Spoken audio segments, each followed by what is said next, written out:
Welcome to the channel, and welcome to this game of Horus Heresy. It's 3,000 points, Ultramarines versus Mechanicum.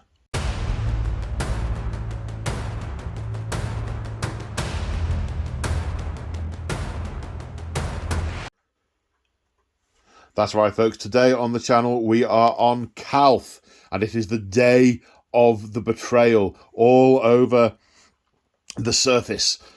Bonds of fraternity have been cast aside, and brother fights brother. The word-bearers and their allies in the Dark Mechanicum and their demon spawn, the Neverborn from the Warp, are rampaging across the surface, attempting to obliterate the Ultramarines. But they're not having it all their own way. There are stalwart pockets of resistance, and a hero by the name of Remus Ventanus is leading an assault on Landshire with the goal of re-establishing the new sphere and to take the orbital grid from the control of the word-bearers. The Vox has just relit in the Imperial Summer Palace. An old and overlooked Vox is now coordinating the Ultramarines' response, and all available fighting units have been ordered to converge on Landshire to help support the assault and to hold the processor that is capable of wresting control of the grid. However, the word-bearers and their allies are not dark to these goings-on, and they are desperately throwing their units to interdict the units heading towards Landshire and to smash them into rubble. These are the remnants of the Ultramarines, and they will expunge them in hours. Their time is numbered. Or is it? And if you've read No Fear, you know the answer. So we are playing, the scenario we are playing today is there is a one of the forces of Ultramarines, one of the pockets of resistance, is heading towards Landshire, and in its way is a force of Dark Mechanicum who have been sent to interdict them. And I have been joined on the channel today for this interdiction by Winters! Say hi, Winters! I'm so pleased you're playing Heresy, Paul. I'm so pleased you're playing Heresy. I'm just pleased I'm pleased I'm playing Heresy as well. I'm loving it. Absolutely loving it, and I'm just really thrilled to be gaming with you again. It's been such a long time. I'm so keen to get going. Calth. I have an army that can run on Calth. It's called the Bad Mech. So I'll throw the Bad Mech against you. You've never seen them before. It's going to be fun. It's going to be fun. They look scary AF. And yes, so mission. We are playing Shatterstrike. Shatterstrike. Now we're doing Dawn of War deployment mainly for the ease, yes. The simplicity of things. Shatterstrike is the mission where when you get units into your opponent's deployment zone, yes, you get points. If they are scoring units, you get more points. There are no objectives on the table. None.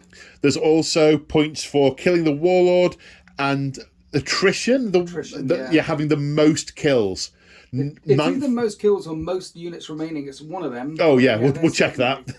Yeah, you're trying to bust on through and get to Landshire at the other side, trying to get through the AdMech, and the AdMech are trying to, destroy the Ultramarines as they push on through, and behind the Ultramarines, they're all the Imperial Army over there, the soft bits that we want to get to with the big guns. So yeah, absolutely. It's lovely.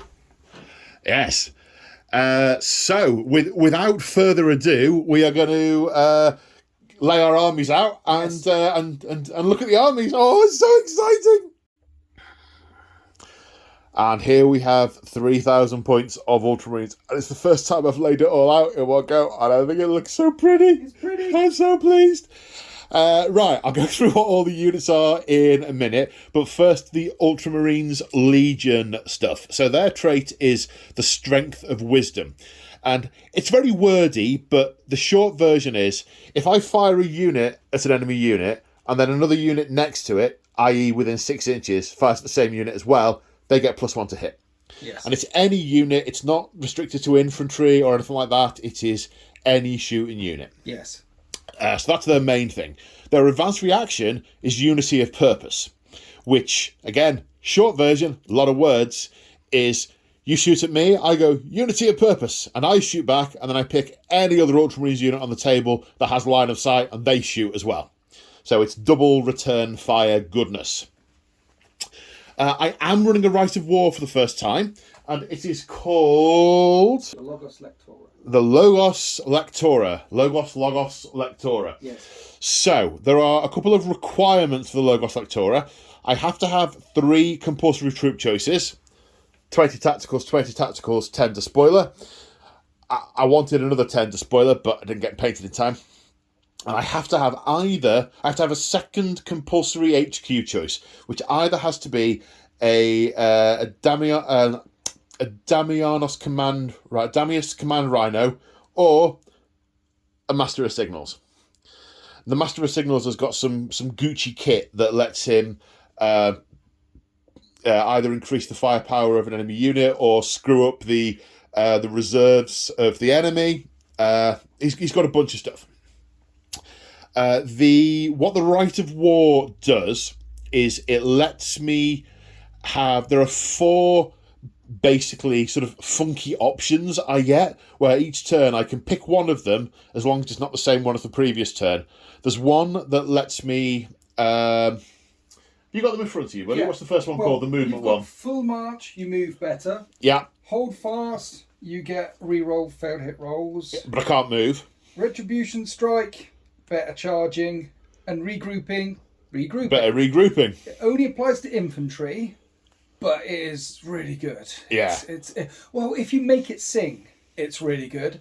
Sometimes I've played against Ultramarines a couple of times, and sometimes it's hard to pull it off all the time because things don't go well for you. But it's really good when you do pull it off. I'm going to be using it. Yes. I'm not bothered about the fact if I pick one of them, I've got a negative to something else because it's war. That's what it's meant to be. Yes. I like having negatives. It makes me feel like I'm interacting with the game. Yes. So that's a thing that's happening. The other things, the warlord trait of my Praetor, who is my warlord, is Aegis of Wisdom. That gives me 2 things. One is a second reaction in the shooting phase, Overwatch.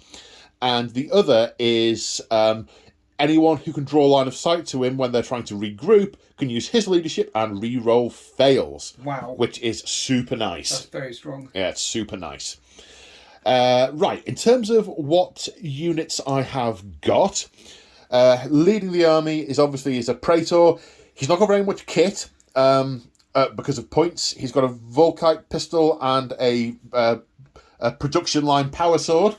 I choose to think that it is actually a thingy blade. What's the Paragon blade? But it's taken a hit in combat earlier today, and the power cells are a bit fritzy, so it's just counting. He's had a knuckle blow and it's damaged the core in the hilt. Yes. And it's fritzing a bit. He's joined by a 9-man command squad.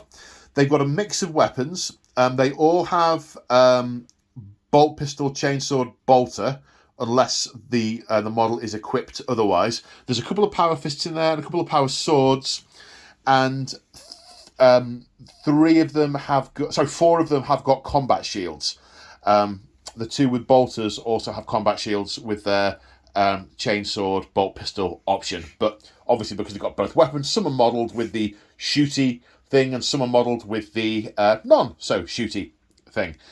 They have a Legion.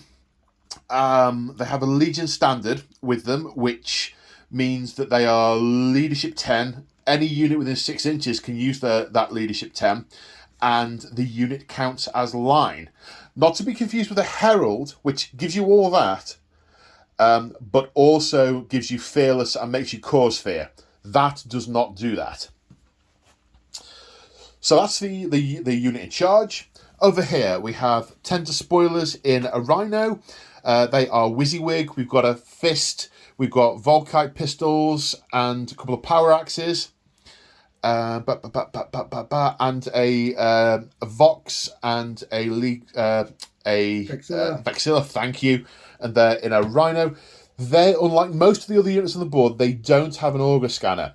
The way I look at my Ultramarines is Gilliman kits them out with all the goodies. And these guys were all ready to embark on their transports for the muster at Calth to go and attack the the Orc Xeno hold. So they've got what they were stood with, which is all the toys. For other battles, they might not take some of them with them, but I like to think that Gilliman kits out his guys with all the stuff.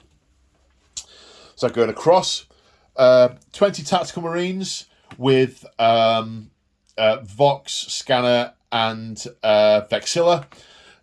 They've got bayonets for strength 5 in combat, and the Sarge has plasma pistol, power sword, and melter bombs. Then next to them, we have another unit, pretty similar. Again, Vexilla, Vox, and Scanner. They have chain bayonets for the strength 5 shred in combat. Shred. The Sarge has a power fist and a plasma pistol. They are the troops. Those three are all line. They will score. So we checked the scenario. So it's 2 points for each scoring unit in your opponent's zone and 1 point for each denial unit. And attrition is 1 point for the army that kills the most in the thing. Right. In front of those guys, we have a tactical support squad with Volkite. They have the Vexilla, the Vox, and the Standard. The Sergeant doesn't have anything special apart from his funky hat. He's got the brush on his hat. Boom, boom. Then next to them we have a heavy support squad. This is the core of a tactical company. The spoilers, if you read the blurb on them, they are tactical marines who are kitted out for where close combat is expected. So any of these on any given day could be to spoilers, depending on what they're told to, what they're given to equip with. And we've got some elements of other companies that have been drawn together in this little knot of survivors that this Praetor has brought together. Anyway, sorry, this heavy support squad. They are all missile launchers. There is a Auger Scanner and a Legion Vexilla. They don't have the Vox, primarily because the box didn't have one in, because they're Mark IV Marines, and I didn't have enough spares to put them on. I need to scour eBay for more spares and come back to those. Right, what have I done? What haven't I done? Okay, here we have one of the Ultramarines specials. This is definitely going to be new model curse because they are brand new. Finished painting them the other night. It is 10 Praetorian Breachers in a dedicated transport Land Raider. So these guys, they're heavy, so they can't run. They are line, so they do score. They're kind of halfway to being veterans, but not quite. They're 2 wounds, but only 1 attack. And they have boarding shields for the 5 weapon vulnerable save. They all have power swords, apart from 2 that have the axe that's just gone out of my head. I'll come back to that in a second. The Sarge has got a power fist. Are these the guys that get the 4 up and vulnerable save in close combat? Though? No. They are the legate something. Yeah. Oh, why can't I remember? My brain's just gone blank. Yeah, the axe is called a Legatane axe. It's AP2 and it's not unwieldy. Nice. But it's strength as user. And the ones that you were thinking of are the Susurrans. They're the elite. They're good. Yeah. And this guy is the only one without his helmet on. Yeah. Because, well, narratively he doesn't want to squash his laurels. Okay. But the real reason is because I bought the Praetorian heads to make the unit special, and it only comes with 9 helmets and 1 guy who's just dying to be sniped in the face. Brilliant. So he dies first, basically. Yep. Standard Land Raider. Here we have a Contemptor Dreadnought. He's got the Gravis Melter Cannon. He's got the Havoc Missile Launcher and a Heavy Flamer in his fist. Then here we have Sakaran, which was a Christmas present from Crimson, which is very nice. It's got the Accelerator Autocannon and Last Cannon Sponsons. And last but not least, we have a Sky Hunter Squadron. We have 5 guys on bikes with heavy bolters. The Sergeant has a power fist. There is a Legion Vexilla. And on one of them is modelled on an Augur Scanner, which comes in the box, although the unit can't take it, so it doesn't have it. And when I do the other 5, they will have their Vox in that. Now, they are joined by, this guy is an HQ. This is a Herald who has got a bike. So his Legion Standard makes him and the unit he joins fearless and causes fear, and they are line. And their leadership 10, and any other unit within 6 inches is leadership 10 as well. And that is 11 minutes of a lot of words. I like it though. You're flying the standard twice. Oh yeah. As you go into Landshire, and you've got lots of scoring options all over the table. Well, the thing is, that's the standard of this tactical company that forms the core of this army, and that's one of the dregs of an assault company that's been pulled together. The Vox has lit up, and these pockets of resistance have realised they're near each other.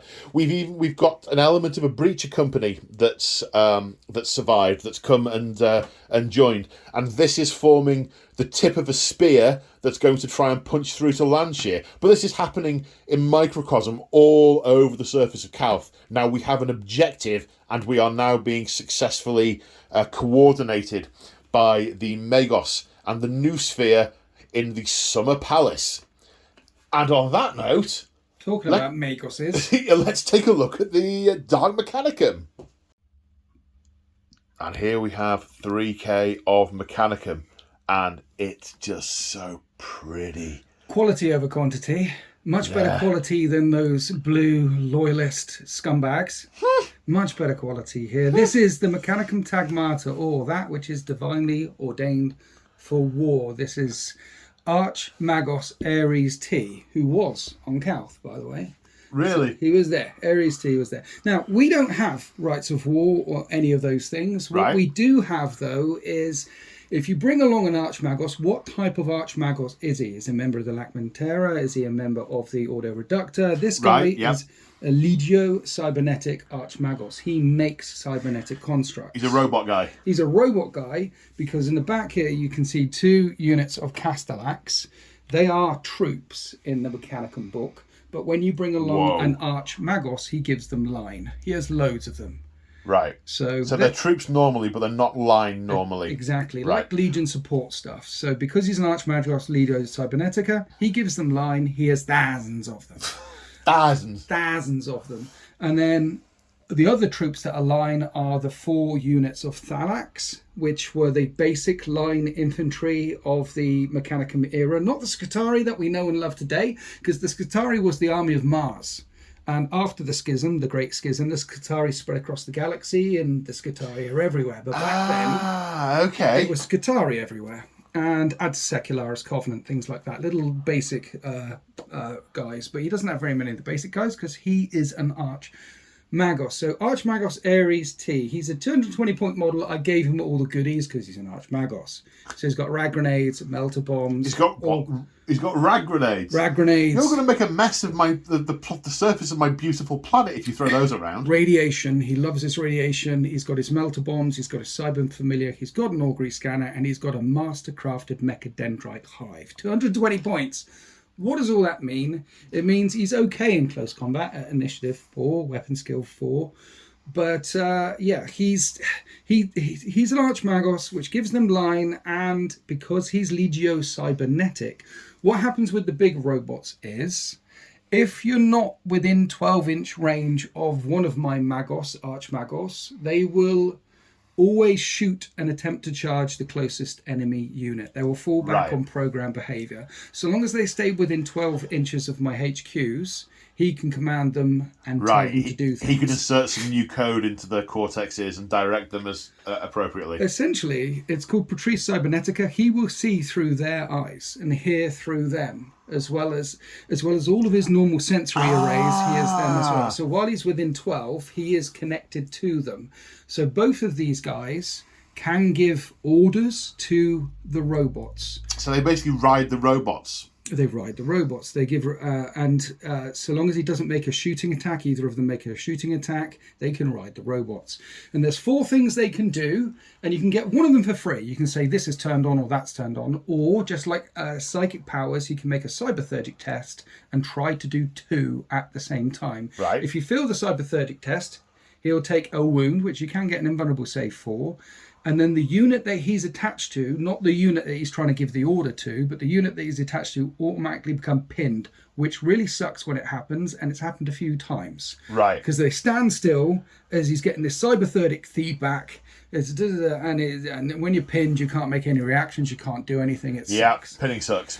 So we've got the 4 things he can do is he can tell them to charge better, shoot better, make them a bit more resilient when you shoot them, or react, because robots cannot react unless he's seeing through their eyes and hearing through their ears. They cannot make any evade reactions. They cannot make any movement reactions. They cannot make any charge reactions. They can't do anything unless either of these guys tells them or is plugged into them, telling them to react. You might want to open fire on the psychopaths bearing down upon you. Yeah, if he is looking through their eyes, he can see what they can see, and then he can react with them. If he's not, then they don't know, they're just stupid, and blah, blah, blah.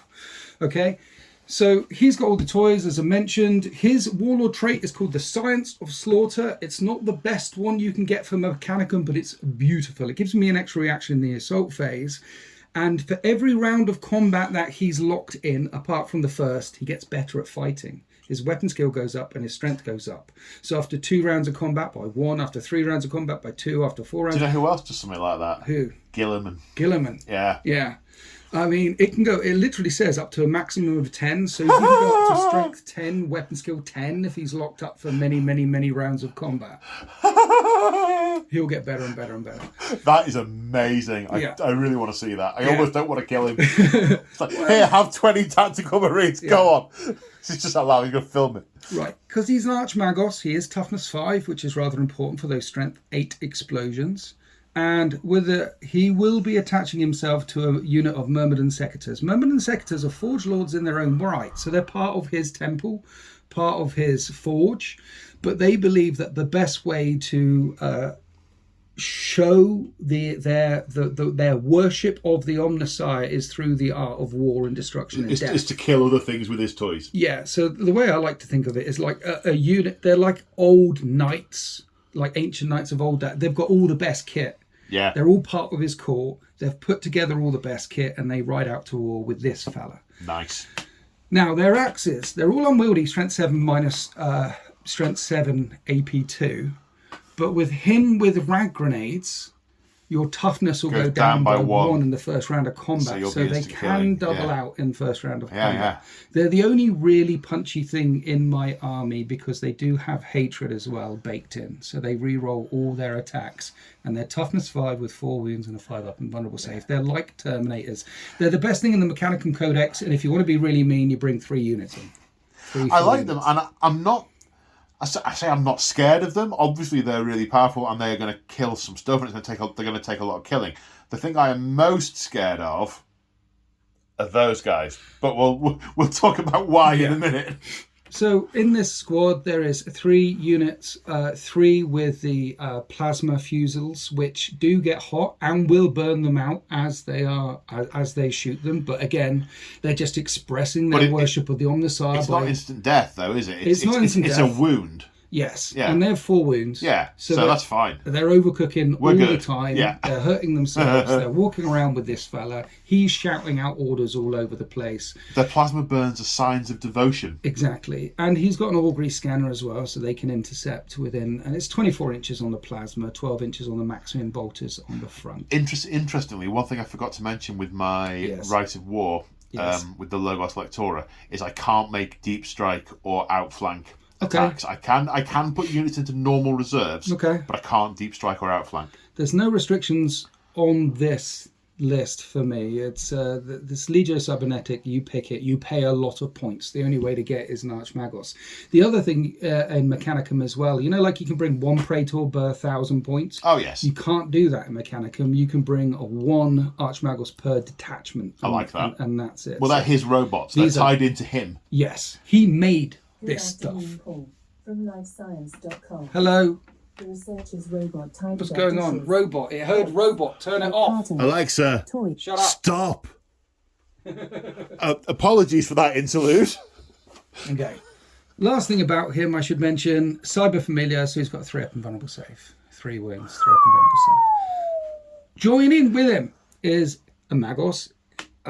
He's got a mastercrafted servo arm, a Cyber Familiar, so 3-up invulnerable save. He's only 2 wounds, but you need him around to give out some orders. Yeah, he needs to control some of the robots, direct them to their best effect. Yes, and normally you couldn't attach to robots because they're monsters, but both of the HQs have a rule called Patrice Cybernetics, so they can attach to the robots if they want to. Okay, so that's that. We have 3 units of Thalax. Over here, there's a unit of 6. They're anti-infantry. 2 have photon thrusters and 4 have lightning guns. Thalax gain deep strike. They're also very quick. They can move, shoot, move. They've got little jetpacks on. See all the jetpacks? So they can move, shoot, move. If they move, shoot, move, obviously they can't charge. But you really don't want to do that anyway. These guys, I mean, they're weapon skill 3 and initiative 2. I have charged a full unit of 5 tactical marines with a unit of 6 of these guys and not wounded any tactical marines, and then they put 1 wound back on them and swept the whole lot. Yeah, you don't want these in close combat. You don't. They're very shooty, they're very tough, but they fold like a wet blanket against legionaries in close combat. I've got 3 units of 3 which will be anti-tank hunting, because in each of those units of 3 there's 1 multi-melter, and they've all got melter bombs as well. Right, okay. As standard kit. So melter bombs.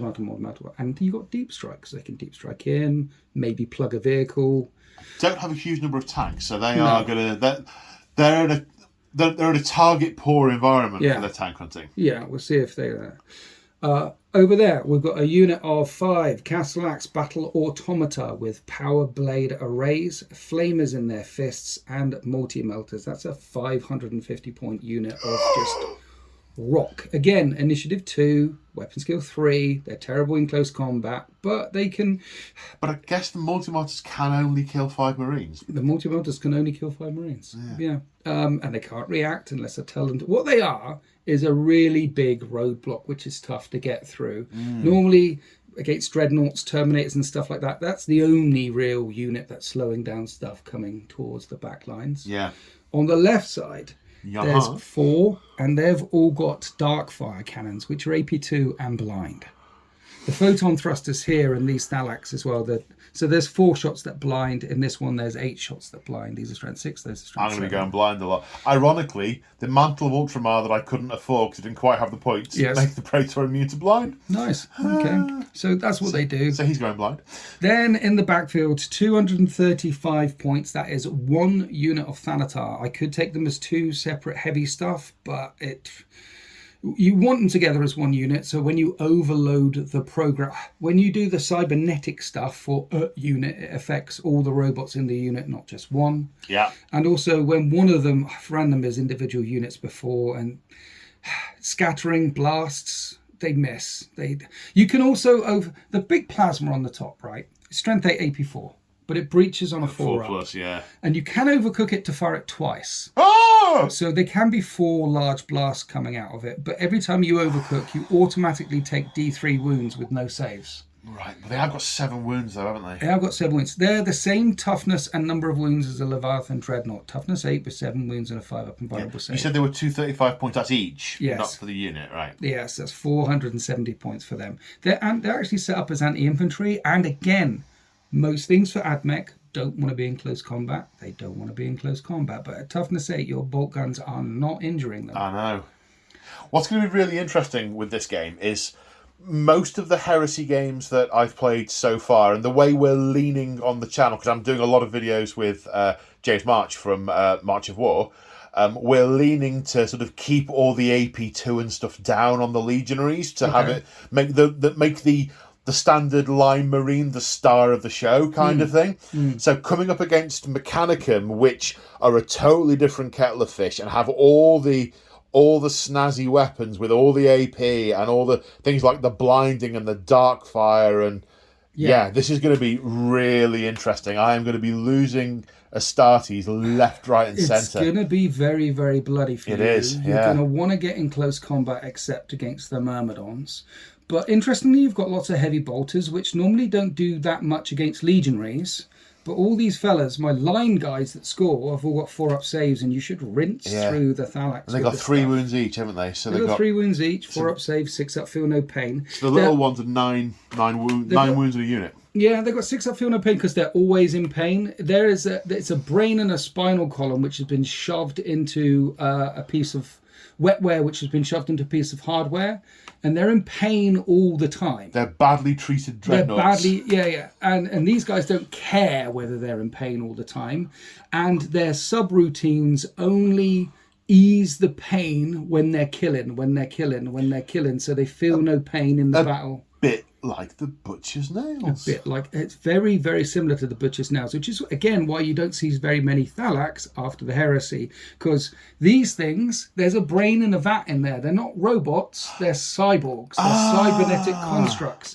There's an actual skull and a brain and a vat inside this thing. Nice. So they were very easy to corrupt. These were very easy to corrupt. They were mistreated humans shoved inside it's like dreadnoughts done badly. Yeah. That's what it is. And so are these driven by human brain as well? Yes. All the a cyborg, cybernetic. Of course. Cybernetic constructs are all cyborgs. So they virtually extinct. Well, they were made sanctum. I forget the name for it.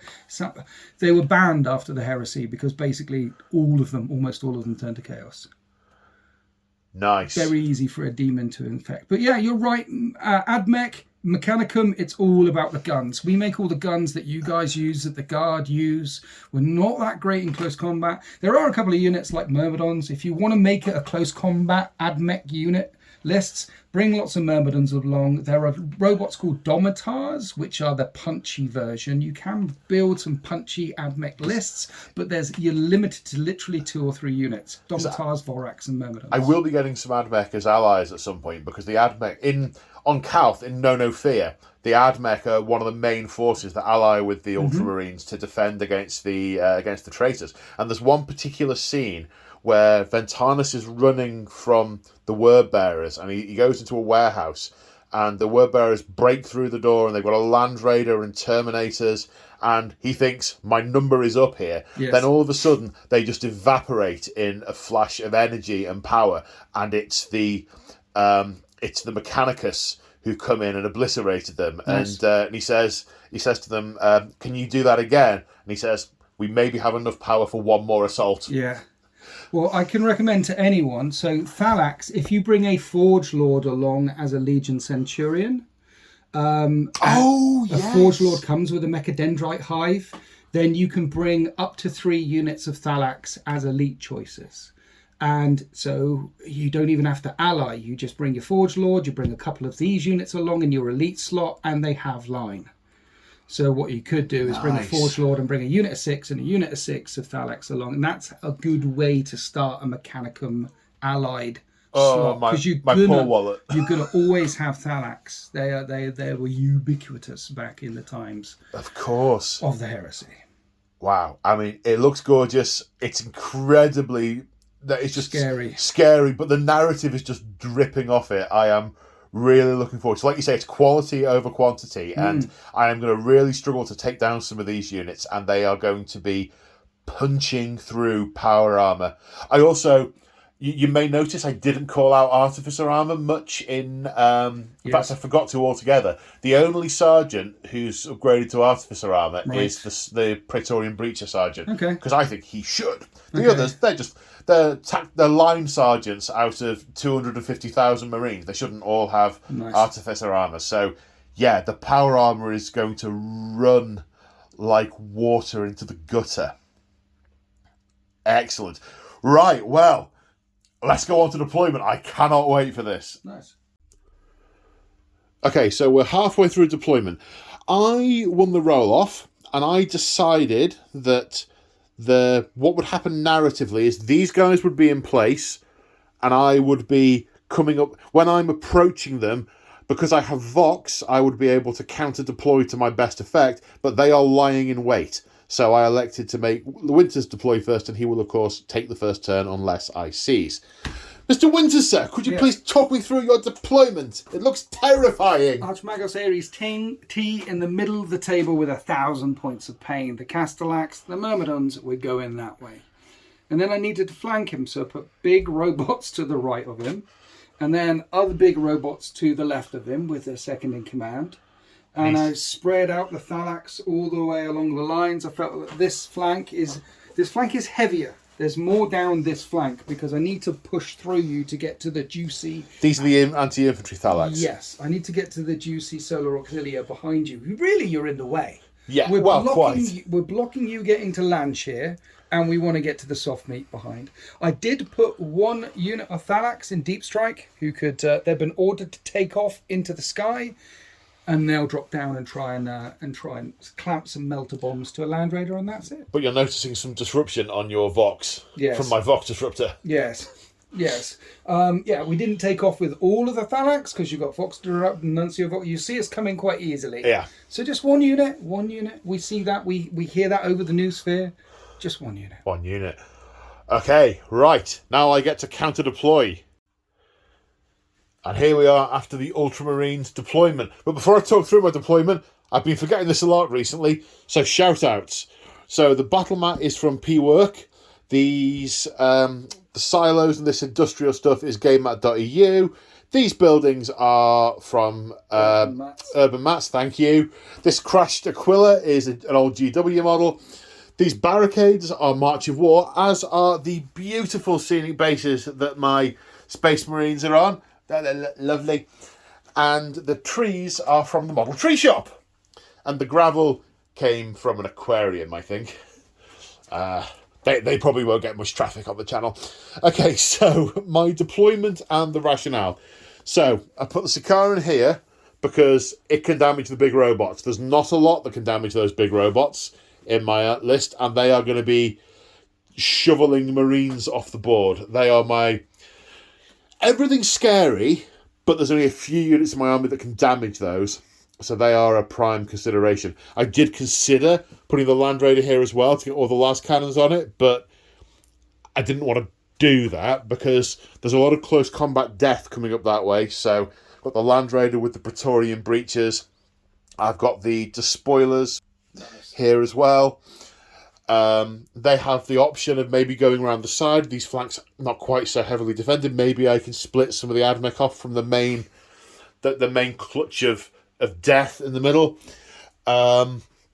What else did I do? The 2 units of Tactical Marines are both front and centre. They can both go right or left. Realistically, one of them can go left, but there's options for where these guys go. The command squad is using some old school tank tactics and is going to follow the tanks, try and get a bit of cover from the armour. But I'm very worried about those because they can move 8 and then shoot 36. So the intercepting missile launcher team is in this building, and they have been joined by the Master of Signals, who is keeping his head down behind them. The Volkite are in this building, again with intercepting, but also with some decent range. They haven't got great lines of sight apart from into the centre here, so they may end up moving later, or they may not. I don't know. I might leave them back here mainly to defend my deployment zone.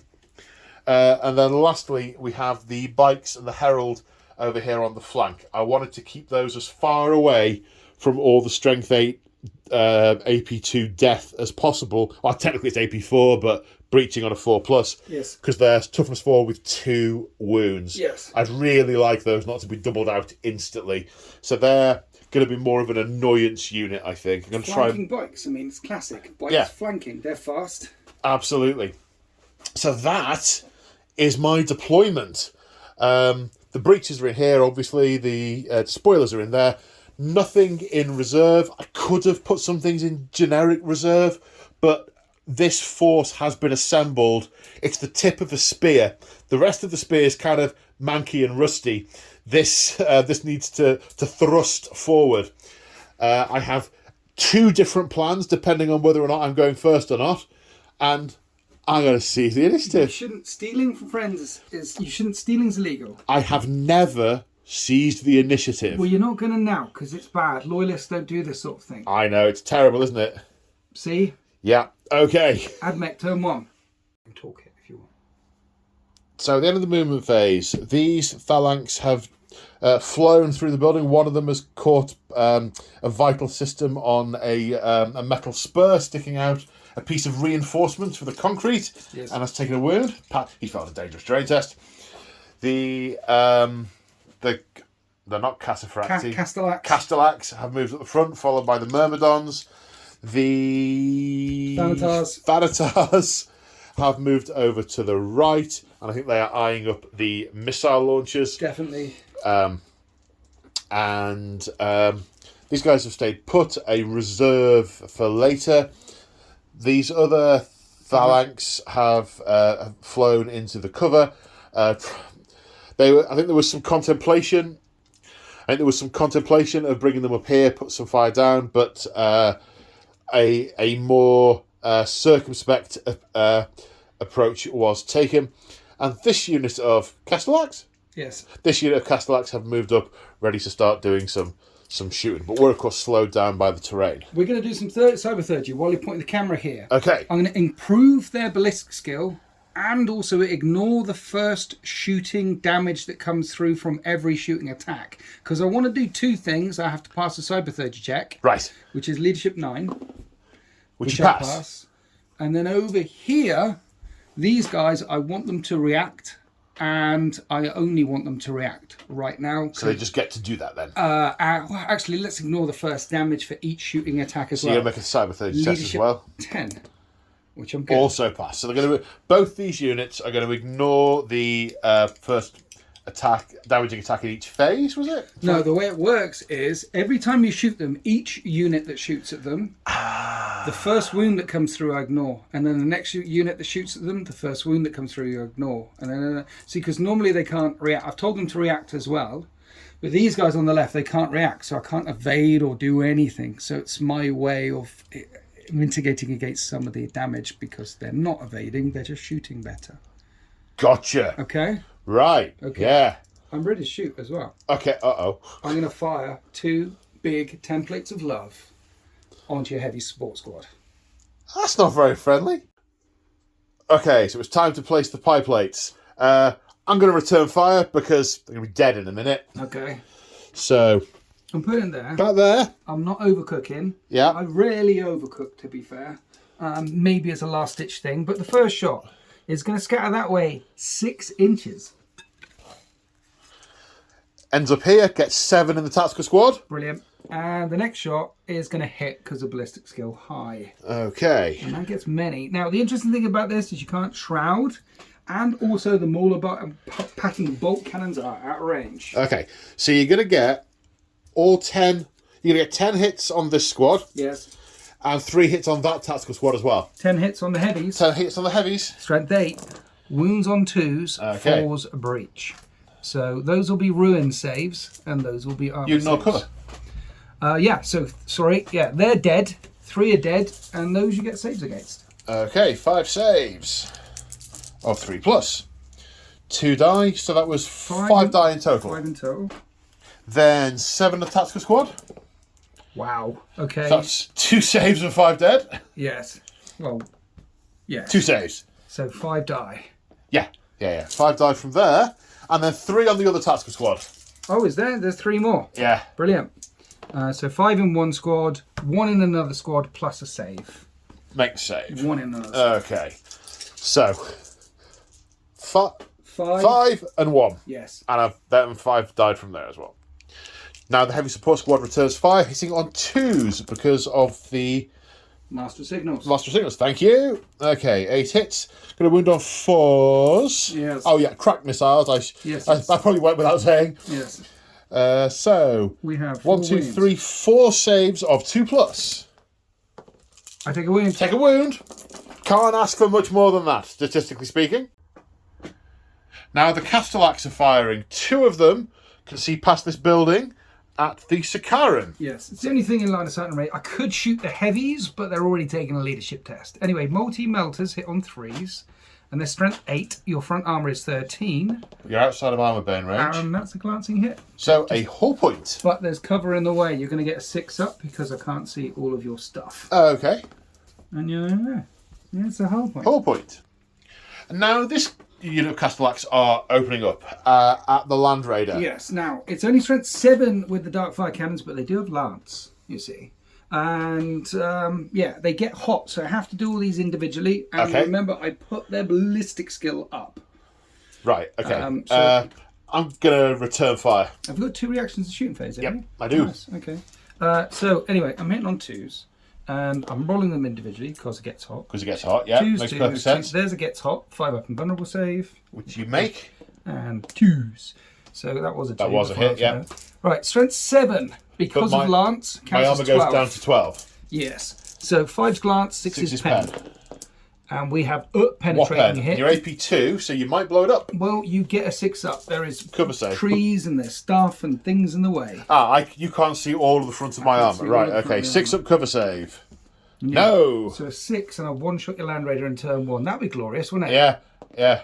No. No. I just shake it. It's reinforced, so it just takes a whole point and ignores the shaken result. Does it ignore the shaken result? It's reinforced hull. So okay. You can see it. I have played it before, but spoiler alert. Yes. You forgot about the reinforced hull. No. it got 10 melter bombs planted on it in turn 1 and never did anything. Yeah, that was stinging. Anyway, it left a mark. That's your shooting phase, I believe. Yes. Morale. Okay. Morale. Okay. Morale. So they're leadership 9, unless they're near a banner. Are they within 6 inches of a banner? No, I think they're leading. Oh, of course, the console makes them leadership 9. Passed on a 9. And the squad that lost 5. Passed on a 3. And that is the end of my turn 1. Yeah. Okay. So, do you know what? All told, I'll take that. Okay. I'll take that. Right. Ultramarines, turn 1. So, I have elected to use from the Legos Lexora, full march. So, all the infantry have gained 2-inch move, but -1 ballistic skill and weapon skill. Obviously, it hasn't affected the Dread, the tanks, the bikes. So, it's basically a mass push up the centre. The heavy things have stayed in place. So the missile launchers stayed in place. The Volkite stayed in place. The Volkite haven't got a lot in range. It's going to be another turn before they really get in range. But I want them there. And I want them covering these lines of fire. There's deep strike stuff coming in. I don't want them out of position. I want them there. So what else? The the Rhino has razzed down there. Its intention is to go around and deposit its despoilers next turn. Or possibly even just to drive into the enemy deployment zone, make him turn around and come back. The bikes have hopped over the building, one of them clipping one of his wings on some of the debris, and he's now trailing smoke. Or not so much trailing smoke, he's really unstable and wobbling. Another impact and he'll go careering off and crash into something because he won't be able to keep the bike stable. The Land Raider has moved at combat speed? Yes. Combat speed because of the combat that it wants to do. I need to just readjust these Marines at the moment because one of them's slipped and he's now got his back to the las cannon. There we go. He's now not going to get his G-Seed shot off when that las cannon fires. I love that a little bit about you, Paul. The fact that there was, no other person would bother because you just shoot through. But no, not say hi, Paul. No, I'm not having him shot in half by my own las cannon. Well, what will interest you is, and it'll probably horrify a lot of the viewers, is if there isn't an appropriate anti-tank target for the las cannons, yes, I'm not going to fire them. Okay. Because, as I see it, I know there's no rule to express it, but it's limited ammo. Yes. And they are an anti-tank weapon. Yes. And we're trying to get to the mouth of hell into Landshire. And if there are no anti-tank targets, right, I won't be firing it. Fortunately, this is a target. Yeah, the whole... But that's still a principle of mine that I won't necessarily... In the same way as you don't fire the bolters because they can't hurt the big things. Yes. I won't always fire the... Now, it's situational. If we're not going to get through and it's borderline, it's we spend the ammo now because we won't be able to do anything later if we can't. Yeah. But, yeah. Or if we know that there are no other enemies in the area. Yeah. If we know we've got good lines of supply. We have not got good lines of supply. Yeah. We are very much on the back foot when it comes to that. In fact, this ammo expenditure is going to be a bit dicey.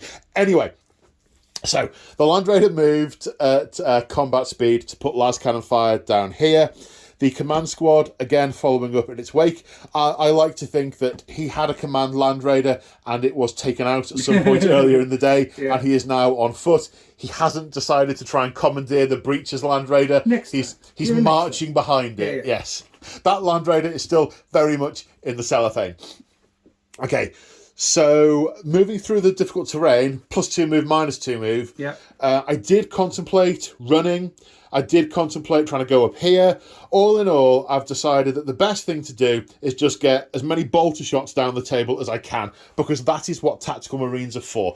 I know there is a huge amount of death coming for me, but that is what Marines are for. You can't kill everything with one charge. So, yeah, that's the plan, baby. Pour it on. Yeah, and the Sakaran is coming around here to try and get some down shots into those Castellax. Do I mean Castellax? No, I mean Thanatar. Thank you. I will get the names eventually. Right, so that's my movement. That's my thinking. Time to shoot.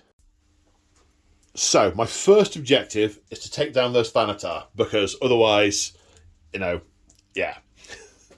Yeah, I'm going to be losing 10 Astartes a turn minimum. Pour it on. Yeah. So, the Contemptor Dread is going to fire first. He's in range with his Cognis missile. The Havoc Launcher can wound because it's strength 5. It can. So that will fire as well. The Heavy Flamer, very much out of range. So 2 shots with the Cognis Melter Gun, hitting on 2s. Strength 8, toughness 8. Yep. So wounding on 4s. 1 wound. 5 AP2. Takes a wound. Takes a wound, okay. And the Havoc Missile Launcher, I'll put square on his head. Yes. And that comes back. It'll hit both of them? No, I targeted it on that guy's head. I don't think it'll go. Okay. I'm firing centre mass. Yes. Rather than going, I'll just get his left elbow so I can try and abuse his mate as well. But it's a unit. This is the middle of No, the there's unit. trees. There's trees, man. I'm firing, centre mass at him. Okay. I choose to roll like this, man. 5 to win. It makes me happy. 5 to win. No. Negative. Okay, so now this bad boy's going to fire. Right, so opening fire, all weapons. Wait, only moved at combat speed. Right. At Thanatar? At the Thanatar, the big ones. Yes. Yeah. Hitting on 2s because of strength of wisdom. Okay. Is it twin linked? I can't remember. It's not twin linked. Not twin linked. But it is strength 7 and Ren's on a 6. Okay, so winning on 5s, but 6 is Ren. Yes. Well, there we go. 2 Rens. And 1 save of 2+. So a 2-up save and 5-up saves. It takes 2 wounds. It's down to 3 remaining. Okay, 2 last cannons, which both hit. Wounding on 3s. 1 wounds, 1 doesn't. Invulnerable save. 2 remaining. And heavy bolter. 4 hits, wounding on 6s. No. Okay, 2 left. Okay, so let's come over to the Land Raider. Kill it. Yeah, the Land Raider's firing all its weapons at the... I could fire the infantry, the heavy bolter. I could fire into the Myrmidons, because they're infantry, aren't they? They are infantry, yeah. Okay, well, the heavy bolter's a defensive weapon. I'll fire the heavy bolter at the Myrmidons. Okay. Right, 2 twin-linked last cannons. Both hit. Winning on 3s. 1 wound. What 2 twin-linked last cannons? These ones. That's not how that works. They are now Gravis las cannons. Okay, scratch that. 2 shots, 4 shots, not twin-linked. Right, okay. There used to be 2 twin-linked las cannons. I was thinking, because I know on the Spartans, Yes. it's 4 guns, but they're twin-linked. Yes. It's 2 shots twin-linked. I assumed that it was 1 shot twin-linked. You see, because I'm playing with Wincers, not James, I'm not looking stuff up, and I'm being I'm being definitely taught stuff about the game. Threes to hit. Threes. Right. Yeah, that's why I didn't fire another unit first, because of that. But never mind, threes to hit. Threes to hit. Three hits. Strength of 9, winning on threes. 3 wounds. Okay, it's got 2 wounds remaining. Do you kill it? You kill it and put 1 wound on the other dude. Now, they blow up. How far does it blow up? It blows up 5 inches, so it will hit the Thanatar and wound the Thanatar on a 4, and the Thanatar has a 2-up save. So it's still on 6 wounds. Then I need to measure 5 inches. You're going to get 5 hits on the Myrmidons, which wound them on 2s. 2, strength 8. And they have 3-up saves, and they're fine. They're absolutely So fine. you killed a Thanatar already. I also have a heavy bolter. Yes. Which I will fire. Is twin linked. Twin linked, yes, indeed. Just to confuse me. And we'll wound the Myrmidons on 4s. Because they're tough as 5. Splendid. 2 saves on the Myrmidons, please, sir. 3-up saves. One of them takes a wound. Okay. Good-o. I'm reasonably satisfied with that. Yes, good. Gilliman would be proud. Well, actually, right now he's kind of unconscious, floating around outside of his spaceship, so he can't really be proud. Yeah, anyway, we'll shoot some more stuff. So now we're coming to some more of the mass reactives. So this unit, a few are in rapid fire range. The sergeant's going to fire his bolter rather than his pistol. Couple can't see. Long story short, 17 shots. Going to hit it on 4s because of full march. Strength 4, toughness 6, wounding on 6s. Yes.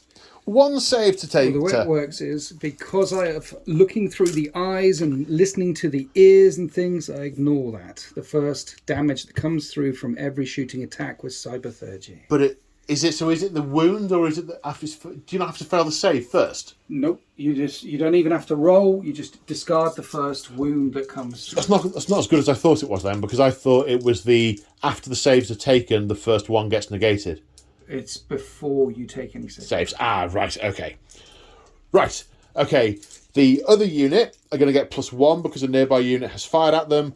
No one's in double range. 1 can't see, so it's 19 shots.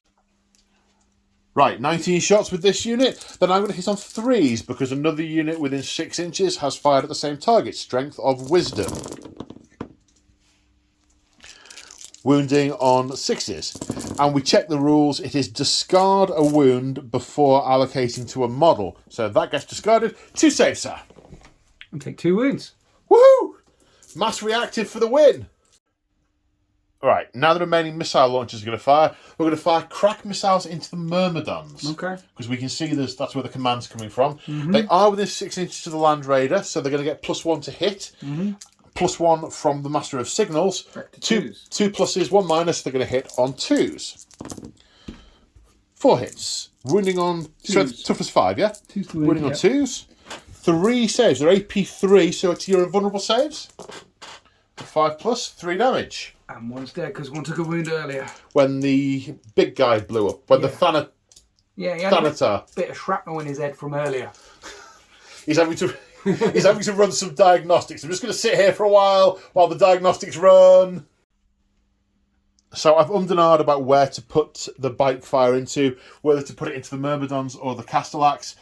I think these guys fired at the Myrmidons because they've got a better commanding view, they're more tactically placed, they're being directed by the Master of Signals. All the other small arms here are being piled into the Castellax, so that's where they're going to go. Unfortunately, we're about half an inch away from another unit that's fired. Oh, I didn't see him. Already fired in. That's already fired. Hang on, this requires another tape measure. No, we're about 2/8 out. I'd measured to that one earlier, but the parallax is slightly less not in, but also not in.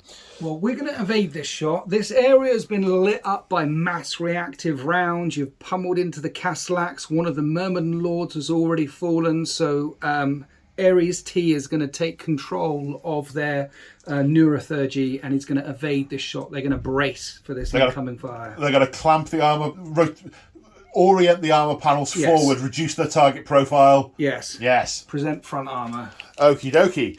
Right, these guys are still going to hit on 3s. They don't have the -1 for the full march because they are not infantry. Because they gained no benefit and they had no penalty. But no strength of wisdom is coming from them. They're not very wise.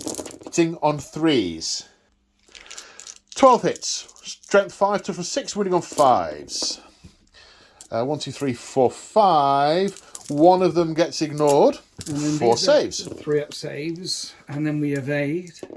One's on a wound remaining, but you do have the Herald, which is going to hit on 2s with his heavy bolter. No, I've included the Herald. He's got ballistic skill 4. Is he? Yeah. Oh, okay. And that is the end of my first turn. Didn't quite manage to kill any of these. Is that on 1 wound now, One's that guy? on 1 wound. 1 wound. So close, but yet so far. You can heal them up using Battlesmith from the HQs, but there's no point in doing that in this particular list. They're just going to keep overriding them instead. It's one or the other. You can't do your Cyberthurgy or the healing. Yeah. Right, yeah. You'd probably need a lot of sort of Healy plebs running around just patching stuff up. There is a list, there is a way of doing it where you can bring along normal HQs as troops or elites to heal lots of stuff, but not in a Cyberthurgic list. Yeah. Normally when you're doing tanks, but that was pretty good. You took out the Thanatar. You are danger close though. There's lots of melters very, very close. This is the thing. There's lots of anti-infantry here as well. We are predominantly 2 medium-range shooting armies with a bit of long range and a bit of close combat. I've had my go at being in medium range. Now it's yours. The return fire is going to be absolutely brutal, and more than that, I have a unit of Thalax that are going to deep strike into the battlefield on a 3, but they're not in. So at the end of the movement phase, it looks like this. These Thalax. These Thalax are still trying to draw the Dreadnought away. And if they fail to draw the Dreadnought away, they're going to end up in my deployment zone and score 2 sweet points. Yes. I was just thinking I'll deal with those with the bikes in a minute, but I don't think the bikes are long for this world. But that's another story. In the middle, the Castellax with the multi-melters are moving up, eyeing up the Land Raider. This unit of Tactical Marines reacted forward. I want to get as many bolter shots with the survivors later on in the game as I can. Yes. So I want to get them up the field. These Thalax have jumped over with their multi-melters, also eyeing up the Dreadnought, the Land Raider. But it's all right. I've got to fire with it now. I'm happy. These Castellax have come up. I believe the intention is going to be to vaporise the top of this building. Oh, yes. With the missile launchers in it. The Thanatar and Myrmidons. Myrmidons, thank you. The Myrmidons are in a target-rich environment. They've got a lot of Marines to shoot at and then potentially charge. And the Thanatar, I believe, is going to attempt to plasma these bikes to death. It's worth noting as well, in the middle, I had the opportunity to go right or go left. And if I had gone right, I could see the Sakaran revving its engines and getting out of multi-melter range. So I didn't want to go that way with the Castellax. That's why the Castellax have chosen to come this way. This is where the party is. And also with the command squad behind the Land Raider, I couldn't see you reversing out of the way and getting out of multi-melter range. I did consider coming forward, just out of GD principle. Well, that would be terrible because right now only 3 of the multi-melters are in multi-melter And range. that is why I didn't. We're going to do some overriding. So I definitely want this unit to react because there's lots of stuff that's going to come in next turn. And also ignore the first damage when you shoot them because there's lots of stuff. So you're risking the pinning. So leadership 10. I am not pinned. Okay. So they are both reacting and ignoring the first damage from each shooting attack. Yes. And the same here. I want them to react and ignore the first damage from each shooting attack. This is leadership 9 with a second in command. And that's a 9. He just made it. That was a 9. That was a 9. Okie dokie. Okay, so they're both doing the same thing. Now we're going to shoot the big template of doom on your bikes. And this time, because I've only got 1 Thanatar left, I am going to react to blast. And this will cost me D3 wounds to do this as I overheat the plasma. And it goes down to 4 wounds remaining. Okay. And then I'm going to shoot the big... nasty, the ignores cover. Before we roll any dice, I need to consider my my reaction options. Okay, I considered returning fire. I also considered using Unity of Purpose to return fire with this and the Cognis melter gun on the Dreadnought. But I think I am in a return fire rich environment here. That's a new thing. I like it. That's a new thing. Yeah. So I choose to believe these guys are trying to evade, but the plasma is just boiling the pikes away. So the first shot hits. Absolutely. That gets 5, I think. 4. Well, That's see. 5, I think. And the second shot is going that way, 7 inches. Second shot misses, victimising the shrubbery. These ones, 5 hits, wounding on 2s, sorry. Okay, so That's 4. that is an armour save, and unfortunately, 3 are dead unless you want to tank it on a herald. I don't do that. Okay. Well, okay, so the rules say I have to take this one off, even though he isn't in the centre of the blast. Is there a rule saying what order you have to do the ones that go through the armour and the ones that don't? 3 are dead unless you apply it wherever you want to apply it on 1 armour save. Okay, do I have to start? Do I have to kill the wounded one first? Yes. Okay, so he careers off. And that's an instant death. Yeah. Bob, yeah. 2 more instant deaths and 1 save of 3+, which is passed. So 2 more die. So 3 die, but there's more. In his fist is a twin-linked Mauler pattern bolt cannon. This pins, but bikes can never be pinned. It is twin-linked. We're also fearless, so we can't be pinned Brilliant. twice. It's strength 6, and you get full armour saves against that. 1 damage a time. 3 saves of 3+. 1 failed. Okay, so 1 wound on the guy with the little flag above his head. Brilliant. That one. Vexilla guy. That's it, the Vexilla guy, thank you. For some reason, my personal lexicon just doesn't appear to be responding to requests for data. Okay. Right, let's start from the left side. And let's fire dark fire cannons up at your missile launcher team and turn that building to slag. Okay, I am definitely returning fire. Do I do the double E thingy? No, I don't think I do. I think I just return fire with the 5 missile launchers. Okay, so gets hot. I told them to react and ignore the first damage, so we're hitting on 3s this time instead of 2s. 1 of them gets hot. 2 of them get hot. 3 of them get hot. So 3 invulnerable saves on 3 different dudes. So 1 passed, 2 fail. 2 fail. These all hit. These are strength 7, AP 2. That is 4 5-up ruin saves. 4 or 5 at ruin saves, 1 damage each, but 1 wound each. And you take a blinding test, so don't roll a 6 because there's a console in there. Okay, 3 die, and we're not blind. Right, return fire, 5 shots. The Logos Lectora does still apply in my opponent's turn. It's until my next active player turn, so I am still -1 to hit. But also +1 from the Master of Signals, so 3s. 1. Brilliant. Wounding on a 2. Yes. 5-up and bun. No. One of them takes a wound. It's worth noting that the bolters are out of range to shoot at you, and that is that unit done. Okay. So now we're on to the Thalax, which are going to try and shoot the side of that Land Raider. Multi-mount the Land Raider. Have you got 2 reactions to shooting phase? I do. Or that's it? Do you want to shoot at them at No, all? I don't. Not with that unit. Okay, so here's 2 lightning guns. One of them hits. This is only strength 7, but it rends on a 4+. It doesn't do anything. And then there is the multi-melter, which hits on a 3. Hits. And you are in multi-melter range. So Armor Bane. And that is That's a penetrating hit. And I can see all of your armour. So there is no cover to this. So +2 to this. Does my Land Raider go boom? No. Instead, it's weapon destroyed. Weapon destroyed. Do I choose or do you choose? You choose, but it must be, you can't pick defensive weapons unless all other weapons are destroyed. I was going to say, well, it makes sense for it to be that last cannon. On that side. That's where he just fired. We melted it. Yeah. It's down to 3 wounds remaining. Now we're coming on to the Castellax unit, which are also going to fire at it. So you might want to react to this. No, I can't shoot back. I can't... You could evade. I could evade, but I tend to prefer to return fire with the Ultramarines.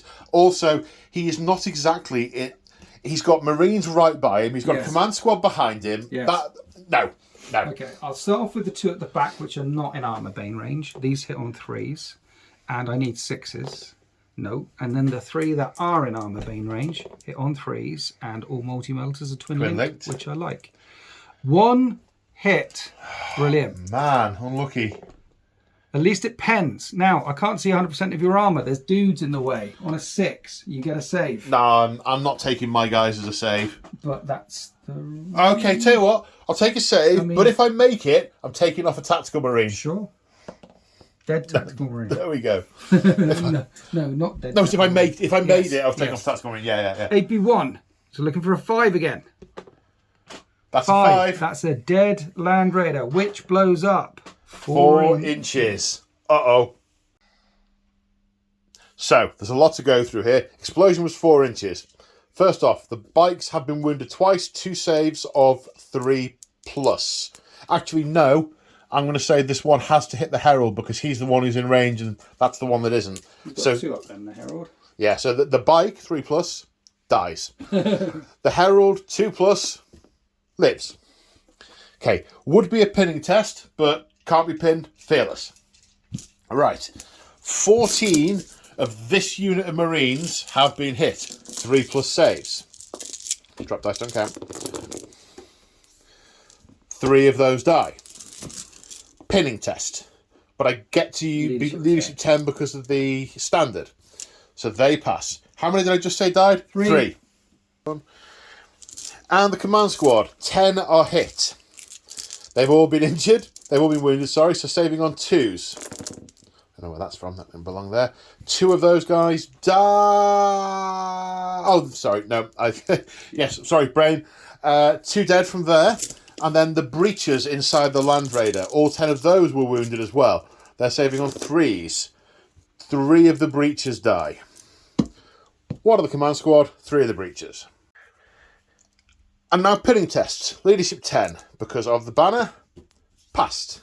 Leadership 10, also because of the banner, also passed. So, a lot dead, but no one's pinned. Yeah. Everyone's still fully effective, those who are still alive. Now we come over to the flank. The bait is opening up on the Sikaran. Yes. So lightning guns might be able to do something to it. They hit on 3s, and these are strength 7 versus side armor 12. So 5s, 1 glance. But on a 4-up, it's rending. So it's a pen as well? So that's 2 penetrating hits, AP blur. You do get cover. There is box and crates and him. AP not 1 or 2. Yes. Right, okay, so I'm down to 1 wound and there's 2 cover saves. Right, they're not the right dice. Wrong pocket. I'm getting all confused. Drop dice don't count. 6 is. 1. Okay, so 1 penetrating hit. You killed a crate. So and the result of the penetrating hit is a stunned. It can't move and it's snap firing next turn. Okay. And then I'm going to do the photon thrusters. These are strength 6. Okay. And they get hot, so I'm doing them individually. That is a 6-up, feel no pain. 1 of them takes a wound. And then I need 6s. Nothing. So it's on 1, 2 hull points remaining, but it's stunned. It's stunned. Stunning. Right, the last thing left to fire is going to be the Myrmidon Secateurs. Obviously, Ares T can't fire because he did Cyberthurgy, so it's instead of. We have a Maxim Bolter here, which is firing in. Right, in this unit, because he can't see past his own catalogue to shoot the other one. Firing everything into them. They're going to get the cover thing, and you are returning fire? I am returning fire, yeah. Returning fire. Now, they're 2 guns. Normally, you can only fire 1 gun, but they have firing protocols 2, so you can fire both of them. And the Maxim Bolter is 3 shots each. So this is 6 shots. And Myrmidons hit on 2s. Okay. And it's like a bolter. So it is strength 4. Toughness 4, force to wound. And does 2 wounds. Regular saves? Regular saves, like a bolter. Okay. Just lots of bolters. 3s. Pass 1, fail 1, or 1 dead. Okay. And then we have 2 phased plasma fusils each. And they're 3 shots each. So 6 shots each. Hitting on 2s, and they get hot. And so 2 invulnerable saves for that guy getting hot. So he takes a wound. 1 of the dudes takes a wound. The next dude. 2 invulnerable saves. He takes 2 wounds. This happens all the time. And then the last dude. It's glorious, man. Hitting on 2s. And. Takes a wound. So I've done 4 wounds to myself. Now nice. Strength 6, toughness 4, so a wound on 2s. Yep. But 4's breach. Of course, so it's plasma. Those are armor saves. I keep thinking of plasma as AP2. I am stuck in the past. Yeah. So 5 armor saves and 1, 2, 3, 4, 5, 7 cover saves. Okay, the 5 armor saves are 3+. 1 dies. That's 3 dead so far.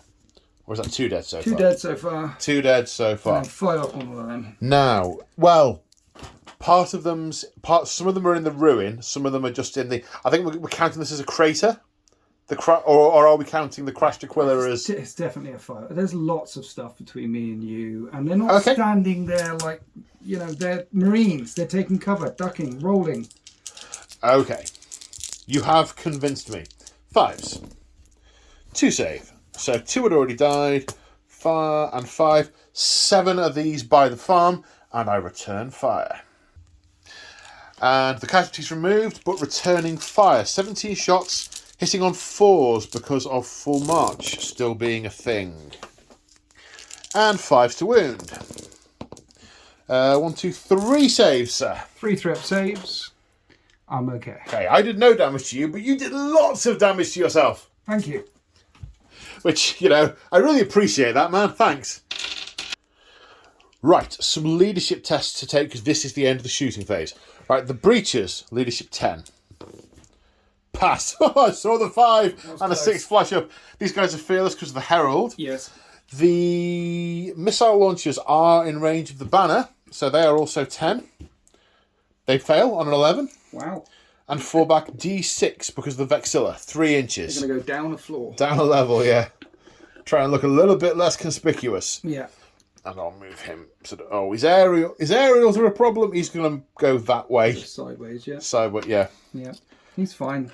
There he goes. And then these guys on an 8. They pass. They know no fear.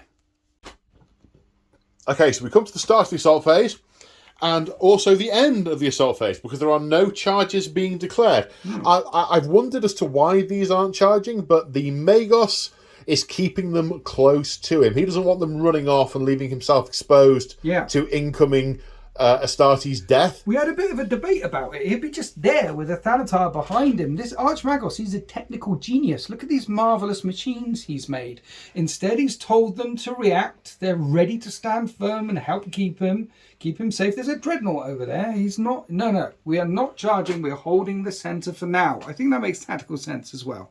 You've lost a bit. Did I? Yeah. I lost a bit. Yeah. I'll pick it up. I'll put him back on. Oh, no. So that is the end of the turn. That hurt. I lost a lot of good guys. A lot of good Astartes died. But that could have been so much worse. Now time to see what I do in response. Do I perform a vengeance strike or do I hold the line? Let's see what happens in Ultramarines turn 2. Okay, so the Ultramarines have moved and we have opted for a retribution strike. Yeah, maximum aggression. We are going up the gut. They are danger close, and we are going to overwhelm the Mechanicum with close quarter combat. We know this is not where they excel. We will lose a lot of Astartes on the charge, but that is to be expected. When we get close, we will make them suffer. So Retribution Strike is one of the options in the Logos Lectora. I get +1 weapon skill, which I don't really need, but some of these guys are going to be like weapon skill 6 or 7 now, and that would just make me feel just so warm all over as I'm rolling the dice. But they also get +1 to charge. -1 ballistic skill, however, till start of my next turn. I could have said, actually, I don't need to employ any of the Logos. Just doesn't feel narratively right to be doing that. That's what we're here for. That's why we've got it. We're employing the Logos. I did consider standing and shooting, but it was really, no. Get close, hit them. Apart from these guys, who, despite all the bonuses, are still running away. But the Vexilla is preventing them from running very, very far. Hopefully they'll come to those empties next turn, at which point they'll be in a position where they can't see anything. So the Dreadnought has moved up and is eyeing some of the stuff down here. The Sakaran is stunned, so not moving anywhere, but will be snap firing his shots into the Thanatar. I'm getting there. In the middle, both units of Tactical Marines have moved. Slowed down by the difficult terrain, of course. This crashed burning Aquila. These guys may not get close enough to actually charge. These guys, pretty close. But we do now have the +1 to charge. -2 for charging through terrain, I assume? Yes. Yeah. It'll be -1 with your thing. Yeah. So, should get in. The breachers are going forward to breach. And the command squad is not too far off. They're not going to be slowed by terrain. And should be able to make a charge, we hope. Over here, the Rhino has crested the corner. The spoilers have got out.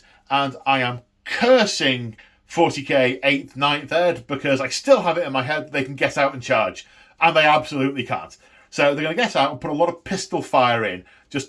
But they... With it being a retribution strike, their orders were to get close and engage, which is what they're doing. They're just not quite going to make it this turn. And the bikes have run. We used to say moved flat out back in the day, I think. I think that used to be a thing with bikes back in 7th Ed. But either way, they've moved the extra run inches, which, because they are Sakaran jet bike... Sky Hunters. Yeah, the bike's got a name, though. It's the Sky Hunters. Yeah, that's the unit title, but the jet bike's called something else. Scimitar. Yeah, because they're Scimitar jet bikes, they are now shrouded. They're going super quick, so they get a damage mitigation. These guys haven't moved. They are going to feel a little annoyed. Their feet are itchy. They want to go and get closer and shoot and fight, but they're having to stay and shoot. So they'll only hit on 4s now, which is unfortunate. And I've not got another unit close enough to be able to use Strength of Wisdom because we are intentionally getting closer. So, Shoot. Yeah, shooting. Okay, so shooting phase. I'm going to start with the Contemptor that's going to fire its guns at the Thanatar. The Thanatar. Starting with the Cognis Melter, 2 shots hitting on 2s. 2 hits. Strength 8, Toughness 8, winning on 4s. 1 wound, 1 not. Invulnerable save of not that. Takes a wound. Then the Havoc Launcher, thank you. Havoc Launcher hits. Wounds on a 6 even. That. Saves on a 2. Saves. As expected. So he has done his firing. He will attempt to charge the Thanatar. If it is still there, we'll need an 11. Now, with Strength of Wisdom, that's going to give me +1 to my snapshots over here. So he's going to hit on 5. We've just double-checked the FAQ. That is how it works. So all these shoots into the Thanatar, apart from, actually, I'll put the Heavy Bolter into the Myrmidons because they are the nearest infantry unit and it is a defensive weapon. Okay.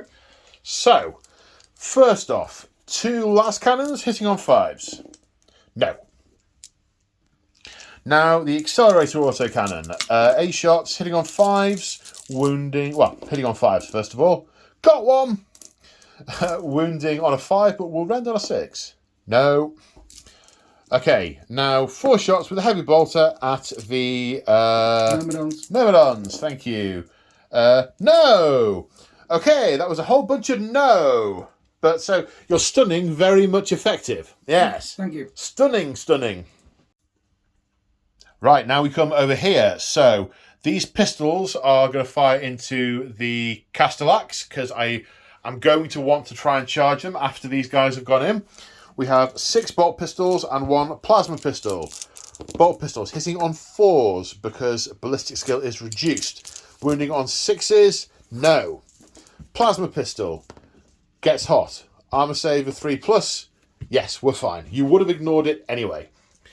Then over here, now we have 15 bolt pistol shots and 1 plasma pistol shot, but we're going to hit on 3s because of Strength in Wisdom. And I believe the Castellax are going to return fire with their multi-meltars. Return fire! They've also got flamers. Flamers. There's a lot of flamers. Each of them has got 2 flamers in their fist, which is 2d3 shots for Wall of Death when you return fire. What? That squad, that 550 point unit has got 5 multi-melters and 2 flamers each.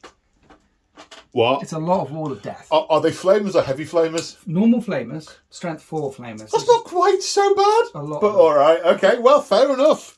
Yeah. Doesn't change what I do. No. No, okay. So return fire. Ha, ha, ha, this is really gonna hurt. Oh, what a self-destruct. I think that was a 3. Yeah, there was a 3. Yeah. Okay, 6s.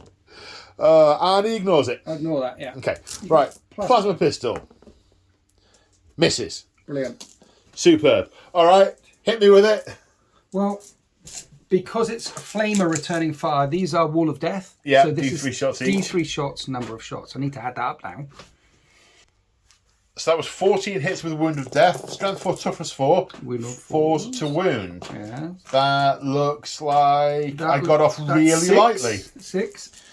Of course, the Mechanicum, also not designed to fight Marines. No. Saves a 3+. 2 die. And then multi. Yeah, 5 multi-matters. With the twin link. Yeah. That is 4 hits. Wounding on and 2s. 4 wounds. 4 dead. So 6 dead in You total. recover. You 6 up saves for that. Oh, okay.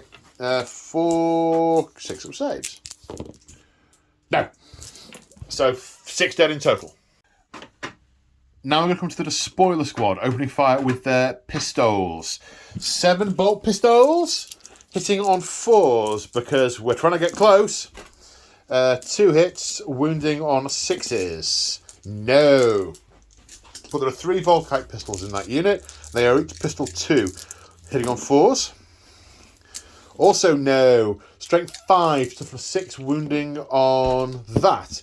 But they are ignoring the first piece of damage, so Nothing. that's no score draw. And by no score draw, I mean I lost that. Right, now the command squad. The command squad are relentless, so I can rapid fire my bolters and then charge, which is sweet. So they're firing at these phalanx. I got it right. Yay. Kind of. I think I put a superfluous N in there, but It was almost there. what's an N? Okay, ballistic skill is 4 -1 because of Retribution Strike, hitting on 4s. That is statistically improbable. Strength 4, toughness 5, wounding on 5s. Mass reactive. 2 Just 2. saves. 4 up saves. So that's evened out the probability. Feel no pain. 1 takes a wound.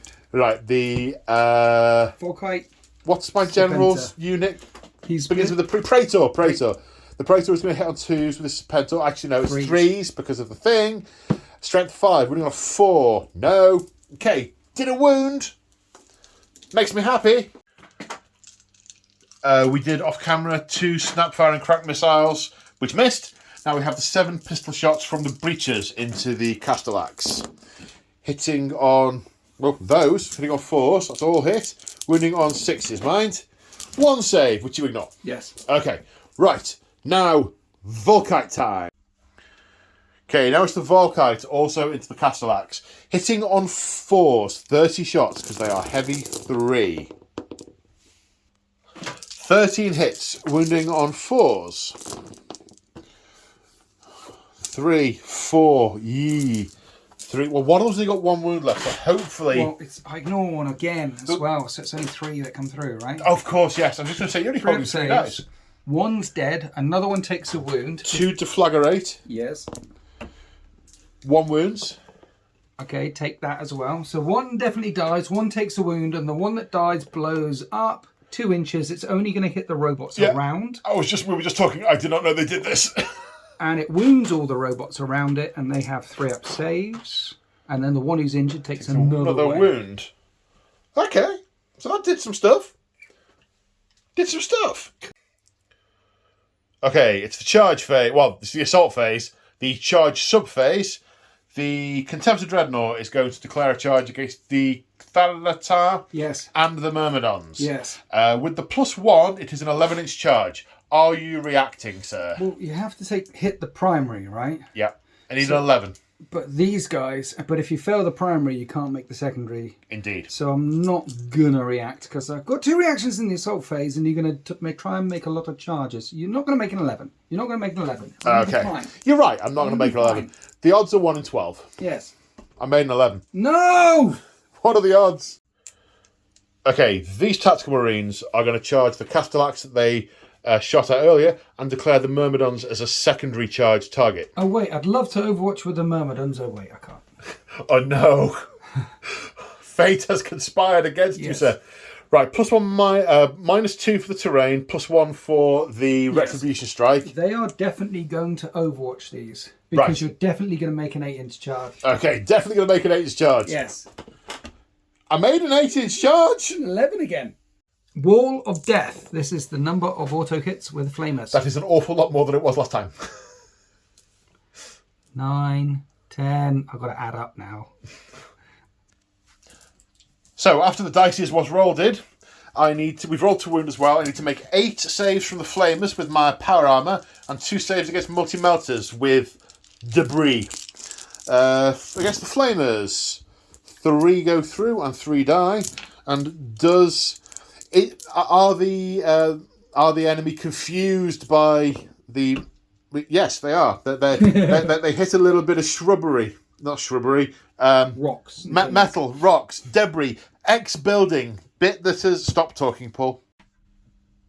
More charges! More charges. The breaches. Yes. 8 +1, 9. And the breaches end up here. Now, these Tactical Marines, with the pluses and minuses and the distance, we need a 4. We get a 7. 3, 2, 1. No. Okay, I done messed up there. I pressed the camera on button and then said 3, 2, 1 that I'm turning the camera on rather than the other way round. So I need a 4-inch charge with the Praetor and the command unit. Yes. You are going to hold the line. Yes. So you're going to take a morale test to see if you can disorder my charge. I would really like to fail this. So I thought you might, yeah. So you don't actually catch me. I did consider also declaring those as a target, but I decided not to. So, yeah. Leadership 7. And that's a fail. You fail. How far back do you fall? 2d6, just like everyone else. Which is 3 inches. If I catch you, I sweep you. That's a 7. If you make the 7, they're gone. So I needed a 4. That's a 9. So, but I'll end up 7 inches away. So the Praetor ran through the phalanx. They faltered as their programming didn't tell them what to do. Too late, they decided to fall back, and they were hacked down by Power Sword and Power Fist and Chain Blade. And then I consolidated and moved even closer. Oh yes, even closer. So we've just realised that this is one big, massive combat. Yeah, that's a multi-assault if ever I saw one. Yeah, it is. The robots are initiative 2. Yes. These guys with their axes are initiative 1. Yes. So all my Marines are going first. Yeah. Have you got any initiative 5 in there? I don't think so. No, it's all 4. It is all 4. Although I've just charged out of cover. It doesn't matter. You've got to be charging into cover. You've got frag grenades and crack grenades, so your initiative. Yes, I do. But he doesn't, but that's all right because he didn't charge through the cover. Exactly. Sorry, I'm just thinking through some of it. It's not got this complex before. No. Right. Yeah, I think I'm going to start with the Cognis Dreadnought, the Contemptor Dreadnought. He is currently weapon skill 5. Yes. He doesn't get an extra attack for charging because multi-charge, disordered charge. So I'm going to hit on 3s. Oh. No, I'm not. Oh. What happened there? What happened there was I assumed there was lots of incoming fire that we didn't do on camera because it all missed, but it disconcerted me a lot. Even he didn't think he'd make the charge. The Myrmidons got in the way. That happened. That was a thing that just happened. That happened. Right then. Okay, so you got the disordered charge from all of these fellas who are attacking the Myrmidons or the robots. So I think there's 2 and the Sergeant that are going into the robots. Yes. And there's 2 that are going into the Myrmidons. Can I use a melter bomb on the Castellax? You can use a melter bomb on the Castellax, but it's unwieldy and will happen at initiative 1 after I strike. But yes, you can. But that's all right. Yeah. I think that's probably okay. Okay, do That's it. why I gave him the melter bomb rather than the power sword. He'll use his melter bomb. It's probably going to hurt him as well, so I would. Yeah. So 2 guys hitting Myrmidons. Oh, actually, he's going to be dead before then because the Maybe. Myrmidons will... Oh, no, they're initiative 1, aren't they? Yeah, the Myrmidons might want to take on the Dreadnought, to be fair, because that's a Dreadnought. Yes, you make a very valid I point. think this guy has to hit them, but they'll hit them. Okay, right. So 2 attacking the Myrmidons, hitting on 3s. Because your weapon skills have gone up. 5, yep. Yes. 2 hit strength 5 because of my bayonets. Toughness Force to wound. 1 wound, 1 save of 3+, sir. I'm No, okay. hit a metal bit. 2 into robots. Hit once. Wound. Oh. Cocked. Didn't wound. Didn't wound. And the melter bomb will come later. Okay. Okay, so I have a power fist in here. That obviously is going to go initiative 1. Yes. And I have... And this isn't disordered. No. 1, 2, 3, 4, 5, 6, 7, 8. 8. 16 attacks. So, 16 attacks. Weapon skill 5, so hitting on 3s. Yes. Now, with chain bayonet, strength 5, so running off 5s, but with shred. Ooh. Shred. So, 1 wound. Oh, this is disappointing. Thank good for shred. And a reroll. Okay. Okay. That's 5. That's 6 in total. 6, 3+ saves. I don't ignore the damage. That's only in the shooting phase. Oh, right. Okay, So these that's are good. 3 ups. I take a wound. A One's wound. on 1 wound remaining. And I've just realised these all explode. Okay. Oh, no. Got any more initiative 4 going on? Oh, yeah, I got the breachers, Okay. who are also... Any axes in there? Yes. Well, they're Legatane axes, and they go on initiative 4. Right. So, 2 Legatane axes. Yes. Hit on 3s. No. This isn't going very well. No. Strength is 4, so 6 to wound. No. No. Okay. Then we have... Swords. we have 4 swords. That's not force swords. It's 4 swords. Bit like fork handles. Hit on 3s. Handles for forks. Wounding on 6s. But they rend. They... Oh. Okay. Okay. So, I've done a wound. That was terrible. Yes. Absolutely terrible. I mean, yes. Let's go all the way back down here and start over here with the Thanatar. I do have 2 power fists and a melter bomb still to do. Right. But so the breachers have a power fist, these tactical marines have a power fist, and those tactical marines have a melter bomb. So obviously, yes, we've got to do the. Which are we That's at doing? initiative 1, so we're Yes, at initiative 2 2. now. So, But it may affect where you choose to put your attacks. Is why I mention it. well, the initiative 2 happens anyway. It does, but where you've got some that could pick different units, you might want to pick on one definitely to try and take the power fist out. Yes. I don't know. Okay, so starting off the initiative 2, the Phalanx. Thanatar. Thanatar. Weapon skill 3, so I'm hitting your Dreadnought on 5s. Oh, look at that. I can hit. 3 times. It's strength 8, so I'm wounding your Dreadnought. Now, your toughness of your Dreadnought is now 7. 6. Oh, yes, with I've the charged. rag grenades. I've charged a unit that has rag grenades. My So I'm toughness wounding is on 6. 2s, but it is AP 3. So you get your full armor save. Of 3+.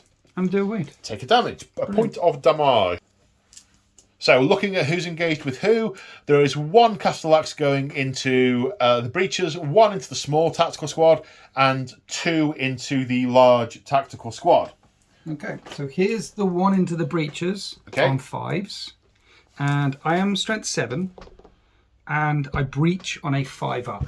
Okay, I've got boarding shield, so 5+ invulnerable save. No. Strength was 7, Strength was 7. so that's a point of damage. Yes. And the single 1 into the smaller tactical marines. 5s. And then 2s, but 5s breach. That's a full armor save. Of 3+. No. Oh. Splat. And he died. And then 2 into the big tactical unit. 5s is 2 hits and a strength 7. 2's wound, 5's breach. There's a breach. Okay, and a save. The save dies. And the breach dies. So 2 from that unit. Okay, so now we're down to initiative 1. Yes.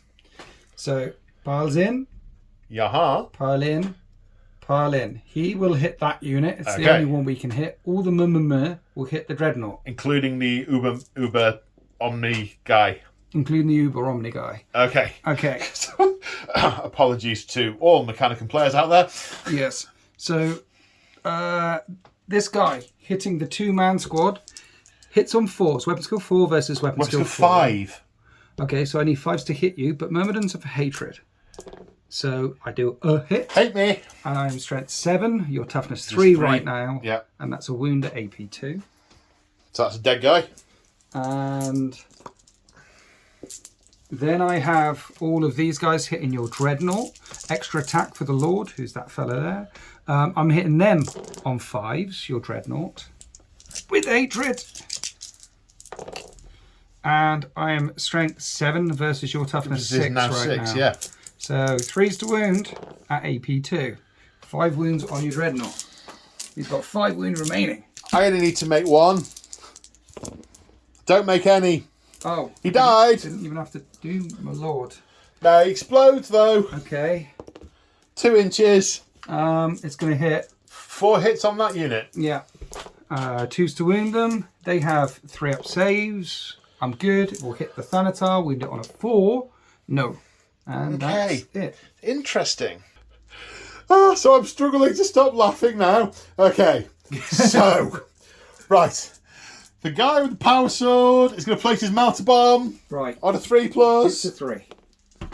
Hits. Brilliant. Strength 8. 2s. 2s. AP 1. 5-up invulnerable save. I'd fail, and it's D3 damage. Yep. One's dead anyway, which blows up 6 inches.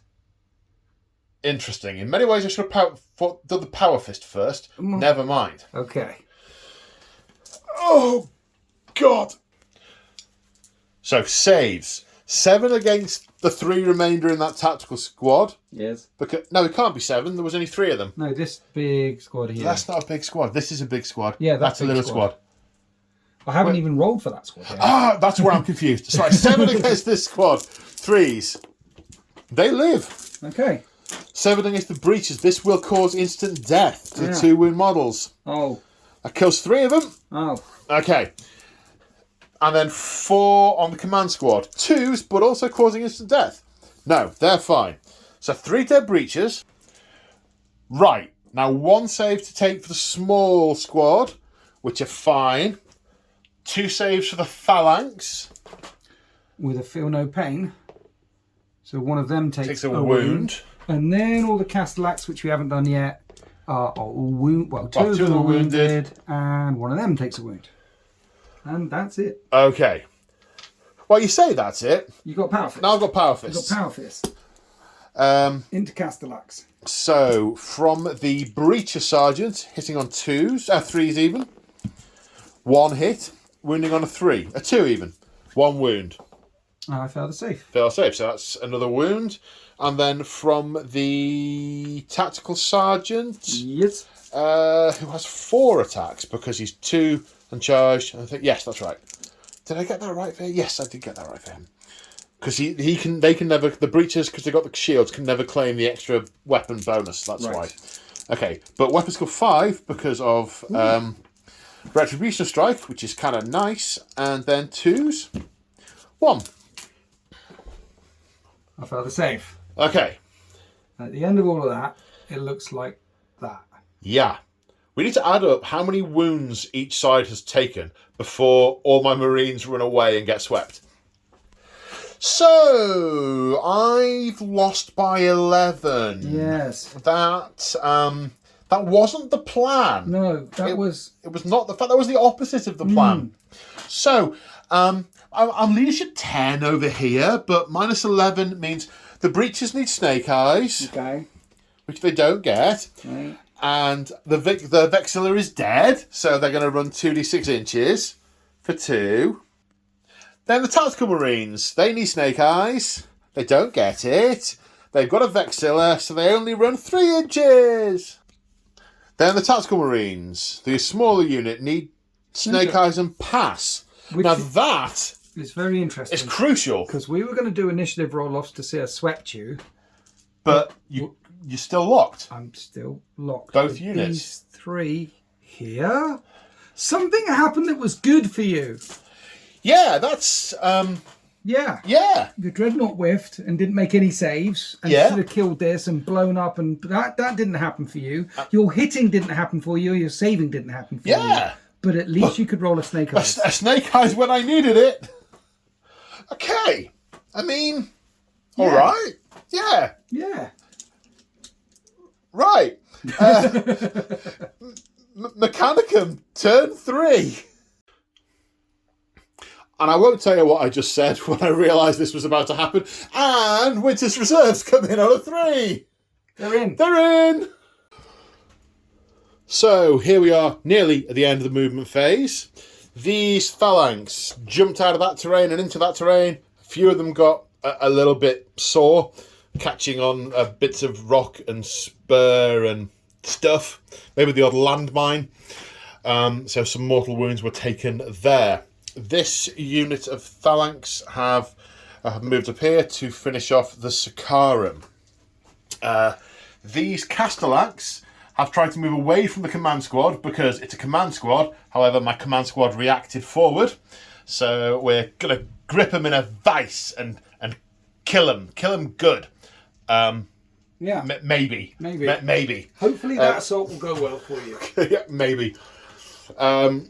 And the unit of reserves have dropped in here. Now I do have 4 units that can make intercept reactions. So, you follow me, guys. You'll be impressed with this. Out of range. Yes.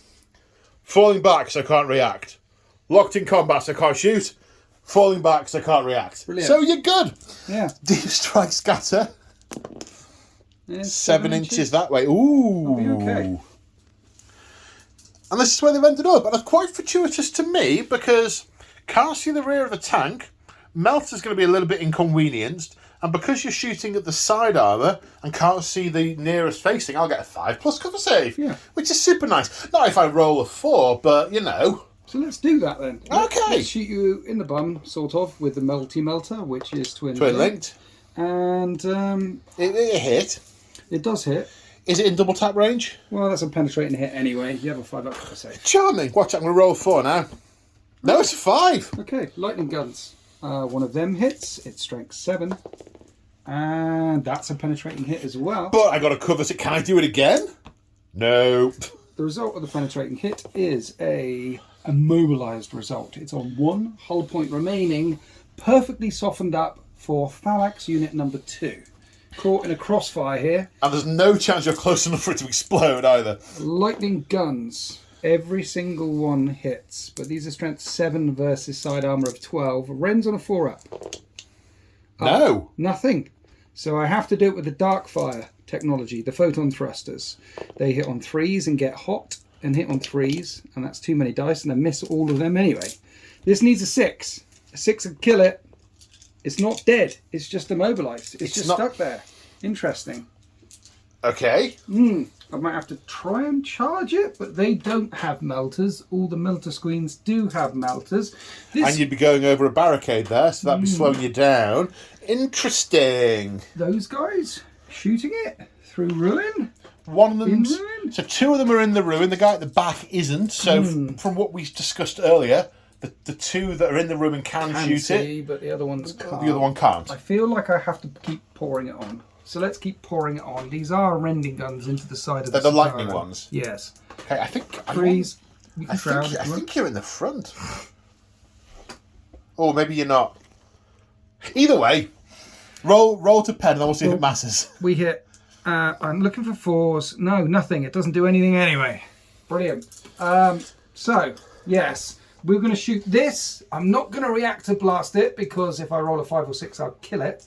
I'm going to shoot it at this unit fleeing and falling back so they can't react anyway. I'll put the blast marker right in the centre. I was going to say I'm surprised you're not doing it on the command squad, but I've just realised all your Castellax are there. Yes. So that's not really a great target, but yes. Yeah. And we hit. That is definitely a hit. It gets all of them. It's going to get all 7 of them. Is it going to clip a breacher? Let's check.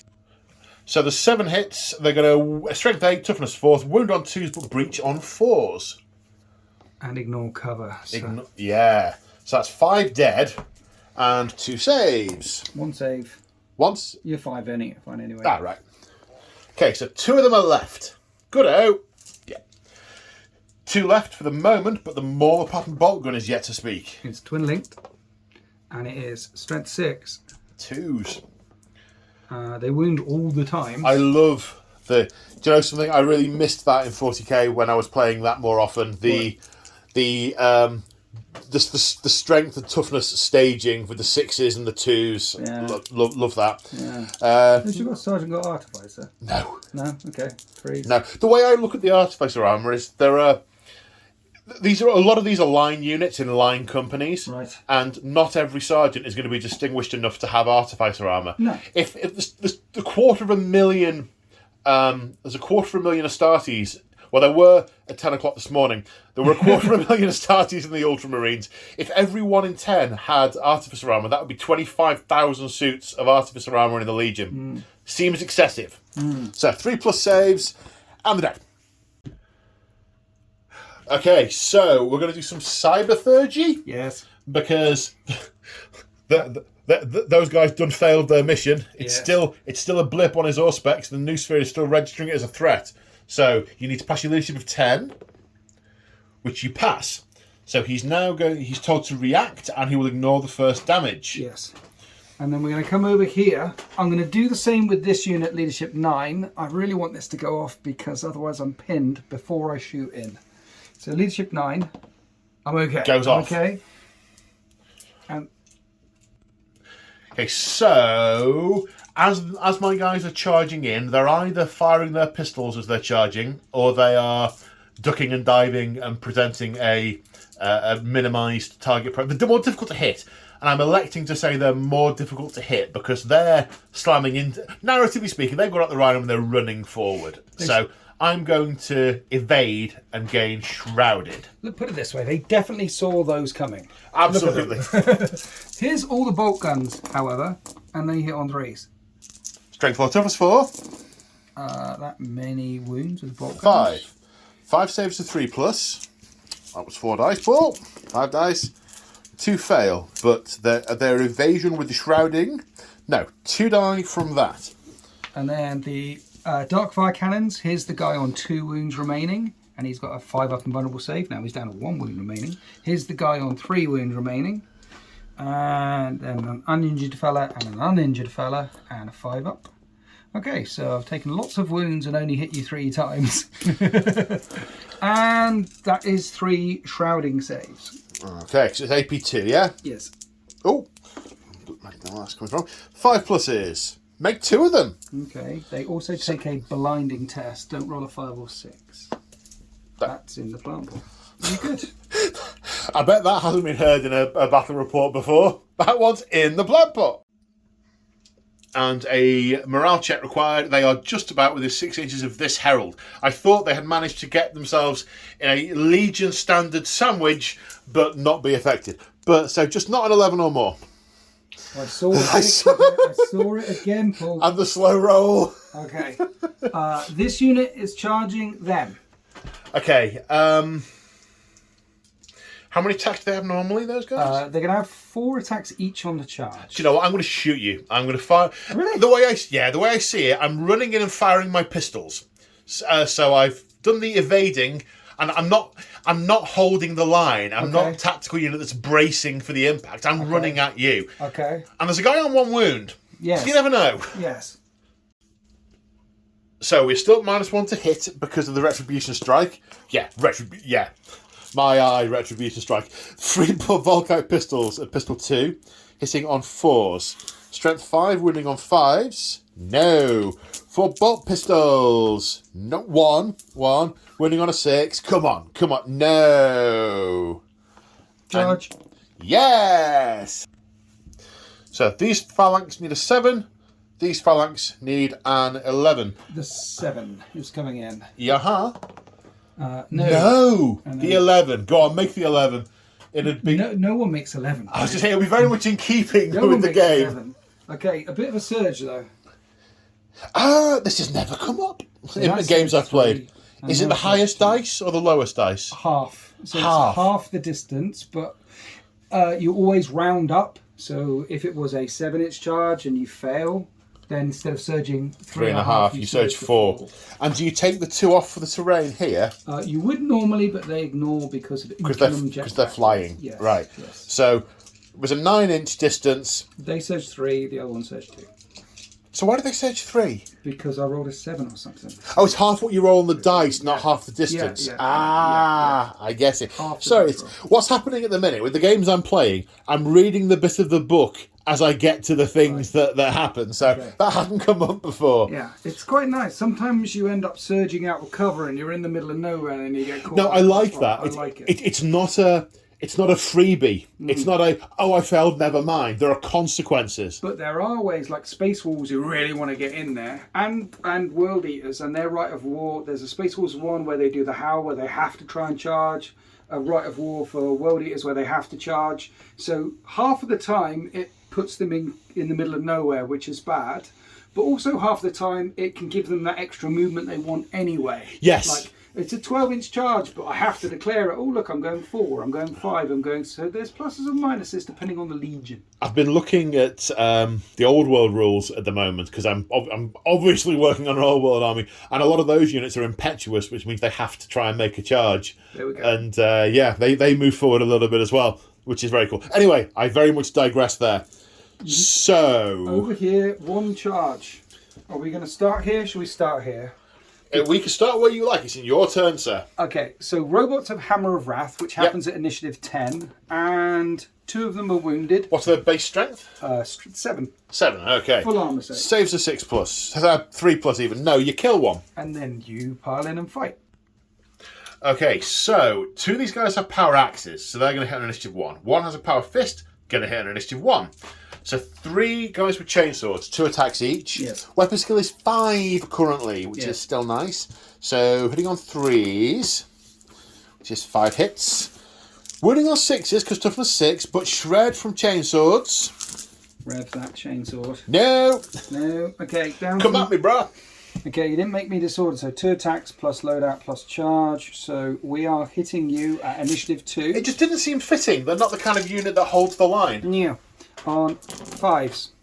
That's pretty good hitting for Castellax, to be fair. I'm strength 7. Yep. AP 3. So 2s. 5 dead? 5 dead. 5 dead. So only 1 remaining. The sergeant stands alone. Power fist, 3 attacks hitting on 3s. Oh, nice. Wounding on 2s. 2 wounds. 2 wounds. 5 up and vulnerable saves. That will kill a robot because one's on 1 wound. But then my Magos will hit you with his master crafted servo arm.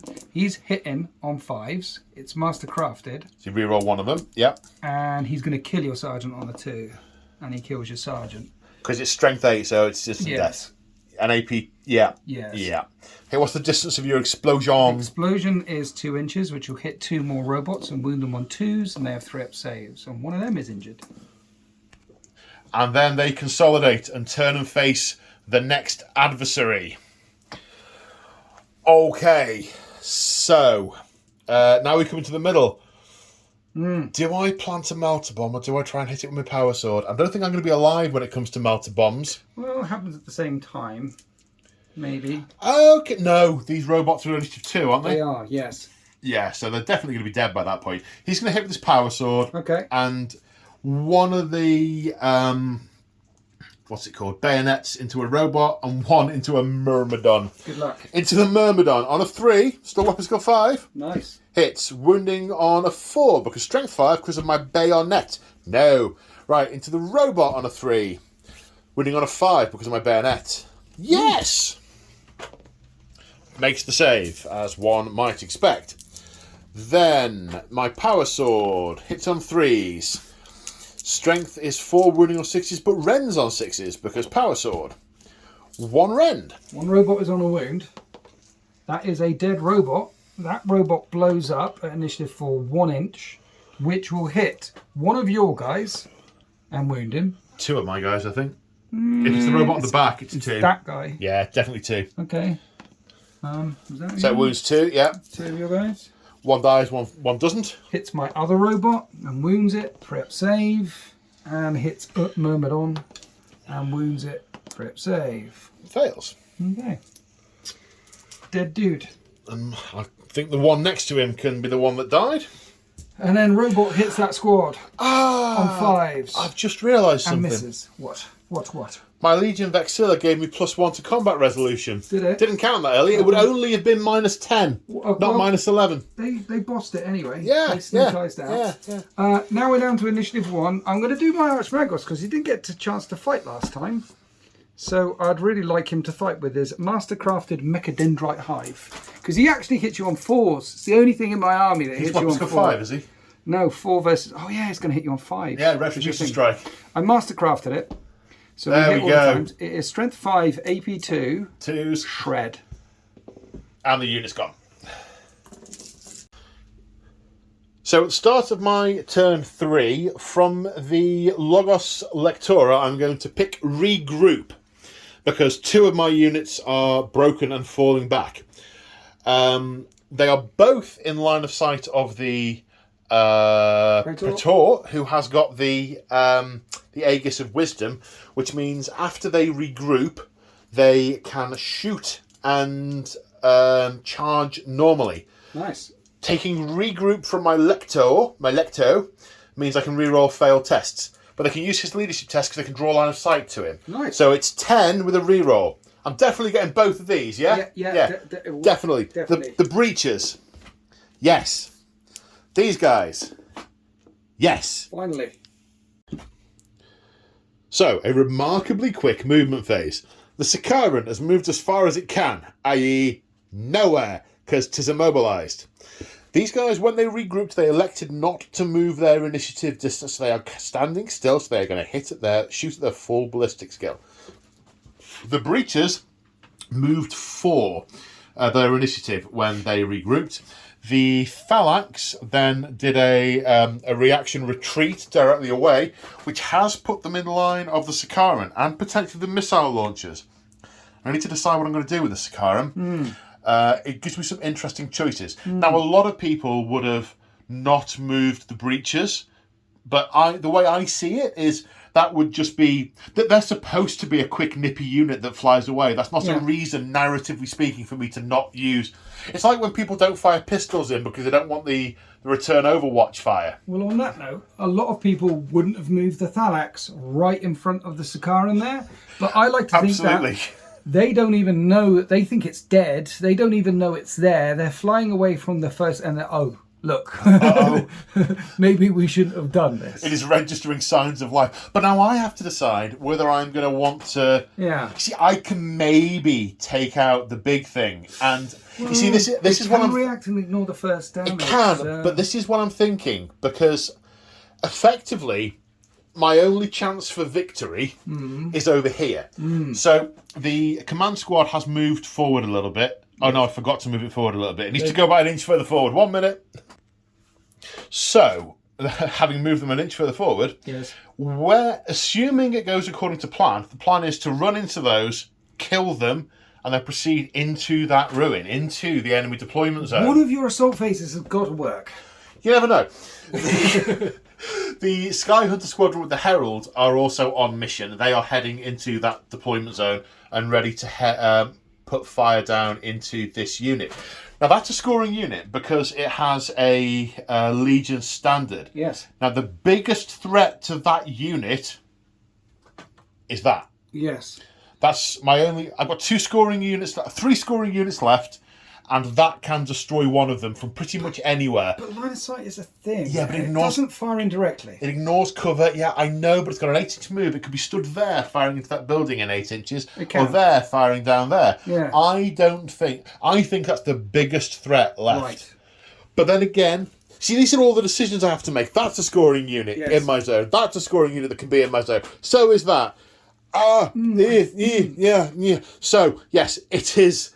The agony of choice is metaphorically killing me. But that's where I've moved. That's what I've done.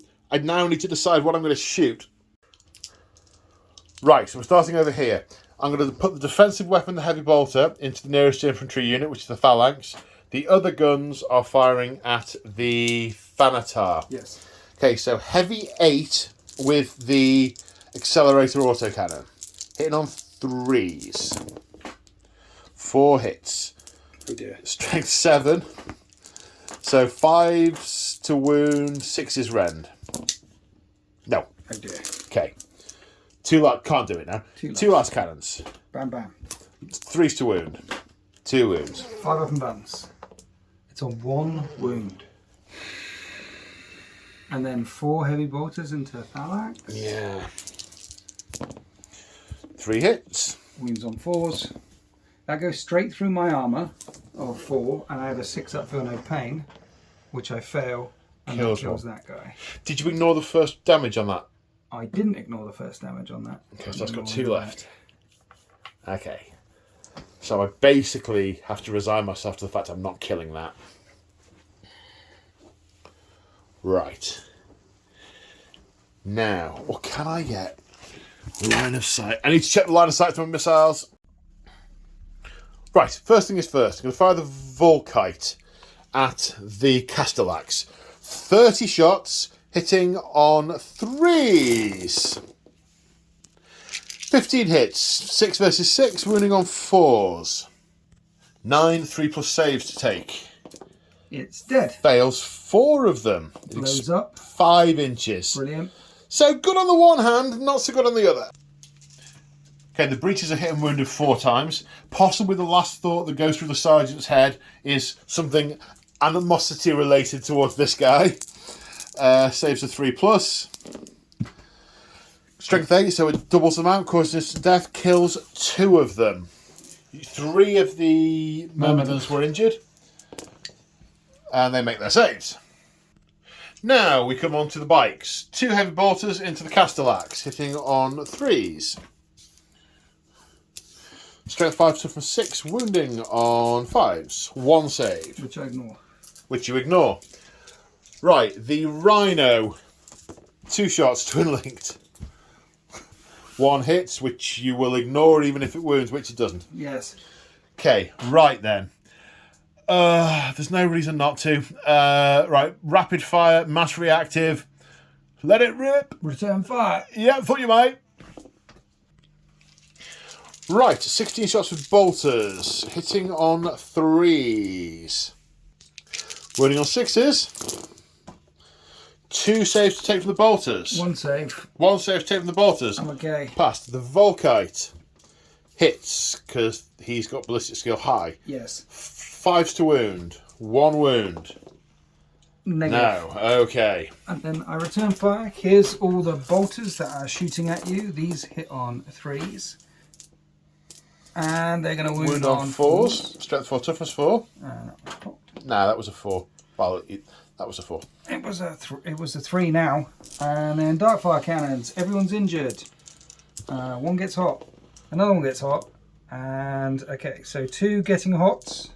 And I make my invulnerable saves. You do indeed. And these wound on 2s at AP2. So they're AP2. Those are not AP2. But they are strength 7. They don't W out. Okay, how many were AP2, sorry? 3 AP2s. I'm ruined. Nothing to see. Nothing happened. We're fine. Everyone's fine here. How are you? I'm fine. Right, 3 AP2s. I'm going to take those on combat shields.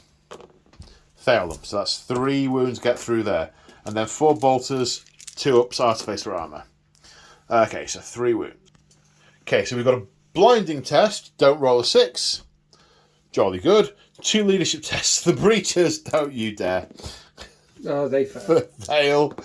And moved 6 inches because their Vexilla died. These guys, what's their leadership? 7. And they fail. And they're going to fall back 9 inches. So the Thalax have fallen back. We've just remembered I didn't fire the missile launchers, which we've just done. If I crack missiles into the Myrmidons, there are 2 saves to take. 5 up and buns. No, 1 was on 2 wounds, so he dies. Okay. Right. The charge phase. I've got to brace myself for some Overwatch. There was a charge there, but, you know, brave Sir Robin. Run away. He did, indeed. So we're charging over there. Overwatch. Are you going to? You're not going to hold the line. Overwatch. You're not going to hold the line. Overwatch. Okay. Lots of bolters hitting on 3s. Look at that. I only missed with 1 shot. That's a lot of bolters. And wounding on 4s. So those are all the bolter hits. That is 4 hits with the bolters. 4 saves. 2 get through. And then we have Gets Hot Weaponry, which hits on 3s and hits on 3s and hits on 3s. And then 2 5-up invulnerable saves. No, 2 more wounds to myself. These wound on 2s, and that is 4 more wounds at AP2. 4 more. Do I have that many combat shields? 1 minute. Okay, so after the casualty from the bolt, there was only 1 guy left with the combat shield, so I'm going to roll these one at a time. No, right, so he died, so there's 3 more. I'm going to take 1 on the Praetor in the front rank and 2 on 2 others. Praetor, 4+. Yes, he's fine. So, the guy with the combat shield died, and so did 1 other. Okay, so we're starting off with the initiative 5 first, which is the Praetor. Yes. 6 attacks on the charge with his power sword, or his slightly malfunctioning Paragon blade. Nice. Weapon skill is 6. I'm hitting on 2s because the enemy is weapon skill 3. I am double. Yep. That is 5 hits. The toughness of the unit, however, is 6. So I'm going to get a wound on 6s. 1. And it rends its power sword. What did I get? You passed your Brilliant. automatic shielding save. It bounced off. Okay. How many fists you got in there? 2. 2 fists. They keep going then. Okay, so we have 1 more power sword. Yes. Here's 4 attacks. Hitting on 3s. Wounding on 6s. No. Then the Legion Standard has a chainsword. 2 hits. Wounding on 6s with shred. No. Okay. Right, So your go. Okay. I just bounced off him. Well, I'm hitting you on 5s, wounding on 2s, but you get a full 2-up save. Okay. Oh yes, because they're AP3, aren't they? Yeah. Are we filming? We We're are. filming. We are Okay. filming. Sorry, I didn't Weapon skill stop. 5. 3 hits, and then 2s to wound. But yeah, AP3, and you have a 2-up save. So 2-up saves against that. And it doesn't hit skill anyway. I did nothing. Now we're down to initiative 1, your fists, and my master-crafted servo arm, which you spent years building and designing. Okay. It's a pretty arm. 2 base, 1 for charging, 1 for 2 weapons. I've got 8 attacks with the fists. Wow. Hitting on 3s. Okay, that's good. That's good. Wounding on 3s because strength 2s. 8, toughness Toughness 6. 2s to wound. 6, 2. Oh, of course, yes. Yeah. 2 1s. 4 AP2s. 5-up invulnerable saves. I make 2 Make of 2 them. of them. That does kill a robot, which will blow up in a minute. And we're going to hit you back with my master crafted servo arm on a 5. It's master crafted. Still doesn't Miss. hit. So I lost that combat. This fella blows up. 6 inches. Is going to hit all 5 of your guys. And the rhino. And wound them on 2s. I wound 3 of your guys. 3 of my guys are wounded. Artificer armor holds firm. It hits the 3 guys in my squad and wounds them all. Now it's models hit. So these are 3-up saves on the robots, and one of them takes a wound. This is a 3-up save on my Magos. If I fail this, it kills him. Okay. It doesn't kill him. And then you'll glance the rhino on a 3, pen it on a 4. That's a pen. And the rhino is He's immobilised. Okay. So we won by many, but the robots are fearless, so they're not going anywhere. That's the end of turn 3. It's been brutal. It has. And Yeah. turn 4. Do you regroup? Leadership 7. They regroup, Just about, but they regroup. You can move your initiative. which is 2. Hurrah! Okay, so the Mechanicum have moved. These phalanx that were over there have used their jump packs that aren't jump packs. What are they called? Inculum jetpacks. Superb. To boom, lands over here. They saw the contrails of the missiles, and they are going to vaporise these unfortunate Marines. The squad with all the melter bombs and the melters are determined to take out the Sikaran. Can't survive again, can it? Well, certainly not with the Thanatar bearing down on it. It was about to punch. If it lives, it'll punch the heck out of it. Yes. The Myrmidons following round on this side, overwhelming the tatters of this loyalist flank, and these phalanx moving their initiative to after they regrouped. Not much going on over here. We've kind of pivoted on the table. Could be interesting to see what happens here. If I am successful over here, then I've maybe got a few points in my opponent's deployment zone, but there's a lot of scoring units over here. It's going to be interesting and possibly quite close. In the Mechanicum, we've got the edge, but it could still go either way. Anyway, I'm blithering. There's no cyber third. There is obviously cyber thirgy going on. He's instructing. He's giving it the direction to ignore the damage. Does that have a proper name? No, there's just 4 cyberthurgic orders. It might have a name. I don't think so. No, we checked. It's just the cyberthurgic right. So it's. I don't know, maybe it's some enhanced damage protocol, and it reroutes power away from damaged systems, reduces further shorts, cuts off flow of fluids and fuel, ejects vulnerable plasma cells. Exactly. I definitely don't want to do 2 here because I don't want to run the risk of my dude getting pinned, and I only want to do 1, and I'm not reactor overloading, none of that sort of stuff. I want to keep moving up the table. Yeah. So okay. So, what are you killing first? Okay, so let's fire a multi-melter into the side of that Sakaran. Point blank range. Oh no. You're immobilized. I'm immobilized. I knew that. It's twin linked. I hit. We are in multi-melter range. I pen. That is a penetrating hit. Does it explode? No. I mean, you really could have done me the favour of exploding here. I could. And the Sakaran is a wreck, which might make movement a little bit awkward for the Thanatar, maybe. Yeah. Don't know. I mean, he should be able to lift that up and move it out of the way. Yeah. So, these guys shooting the... They're going to return fire. They're going to hit the missile squad. The other thing that's going to happen is after these guys shot, they can move 6. So move, shoot, move is a thing. So of course, yes. They end up over there. And then, these guys shoot the missile squad. Here's some lightning guns into missile squad, which hit on 3s. And these are strength 7. And they have shred. And they rend on a 4+. So, 1 cover save. Yes. Nice. And 1 armor save. No.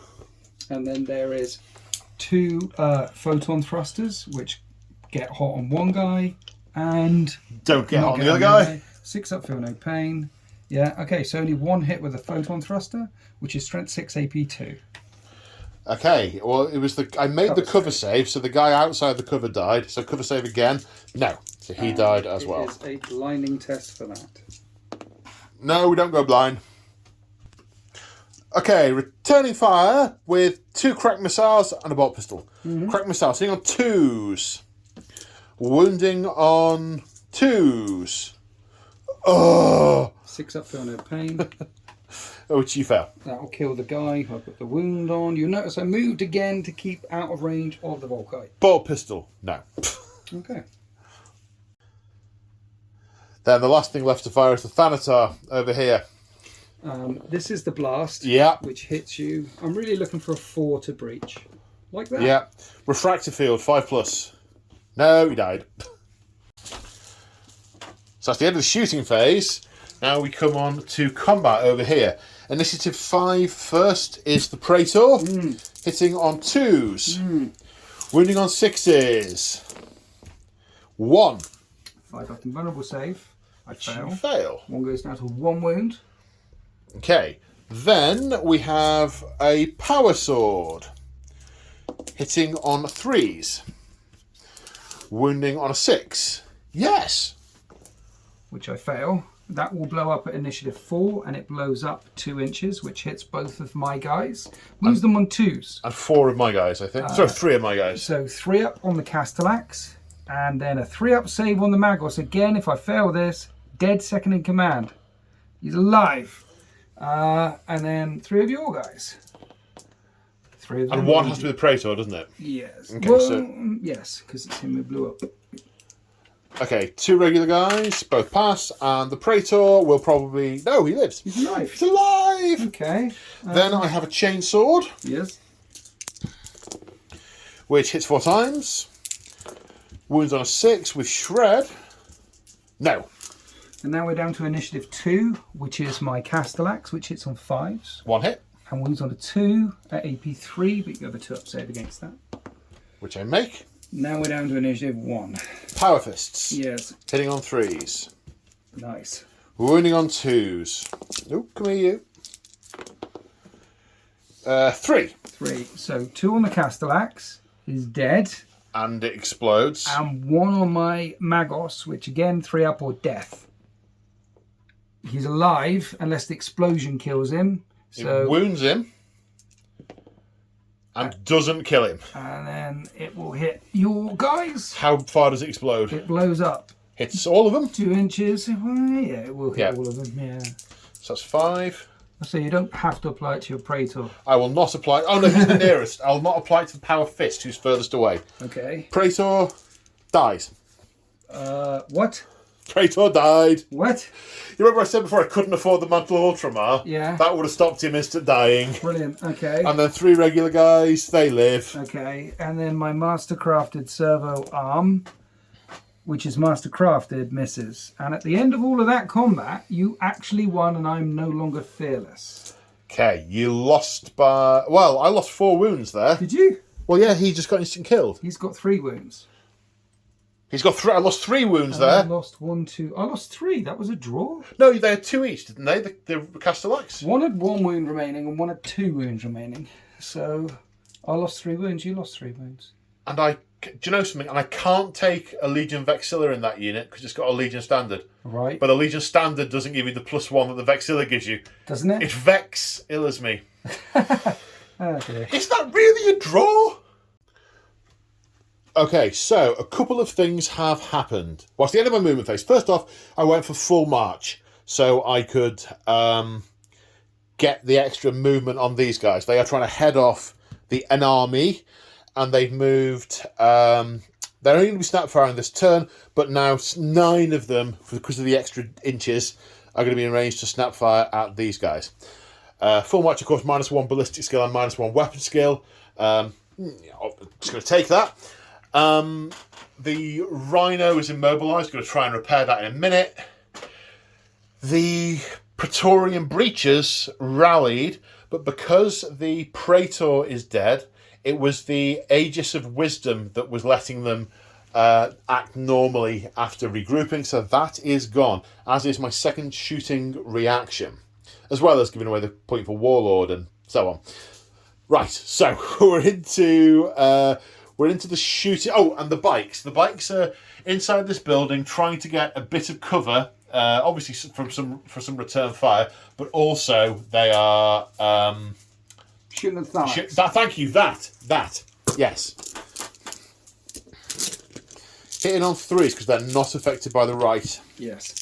They're not infantry. 7 hits. Wounding on 4s. 4. Feel no pains. 6s. AP4. I make 1 of them, so that does kill 1 and put 1 down to 2 wounds remaining. And they will automatically fail. Oh, they regrouped, didn't they? Yes. So they'll have to take a test. Yes. Right. Oh, the rest of my guns. The Rhino will repair itself on a 4+. No. The Marine in there is frantically trying to jury-rig the engine. Yes. And then 27 snapshots into this unit of Phalanx. And the Phalanx, seeing the danger, are ducking back as fast as they can and evading in response. 27 shots, hitting on 6s. 5 hits, wounding on 3s. 5 wounds, 5 saves for 4+, sir. 4s, oh dear. And then... Shrouding of 5+. Oh dear, deflagrate. Deflagrate. 5 more saves. What? Okay, so 5 wounds so far. Here's the 4s. 4+7, another 3! And then the Shroud. 5s. Okay, in the end, you did 7 wounds. That's a chunk out of that unit. So out of the shooting phase, 2 leadership tests to take. These guys... Leadership 7, I really don't want these to fail. You'd probably win if I fail this. Leadership 7. They hold. Snake eyes. Steady. And then over here. They hold. Also steady. And then we go on to the fight. Down in the middle with Fight your command squad. phase, yeah. Right, fight phase. First off, over here we have power sword first, hitting on 3s. Oh. Wounding 4. on a 4, which is nice. 3 up and done. He's on 1 wound remaining, and he has 2. Chainsword. 1 hit. Wounding on a 4 with shred. 3 up save. No, not yet. We're down to initiative 1. Okay, so this is simultaneous. Power fists. Hits 3 times. Wounds 3 times. Right, do you take him out? The second in command. No! You don't, and he strikes back with his master crafted servo arm on 5s. What's his weapon skill? Weapon skill 3. Okay, there's still 5s. Master crafted. This will kill on 2s. He kills 2 of them. He kills 2 of them. He wins that combat by 3. Yeah, so that... No, he couldn't have won that. Oh, Yes. He's won it. So I lost that combat by 3. Yes. Leadership is 10, minus 3. We're holding, thankfully. And that's the end of turn 4. Yeah. Okay. So your turn 5. We did the... we did the thing. Yeah. All right, your turn 5. Okay, so at the end of the movement phase, the phalanx have moved back here, sheltering in the lee of the silo from the incoming Volkite fire. They're being told to hold position so that they can be dealt with before they disappear off to start pulling apart the army and the solar auxilia and all those things.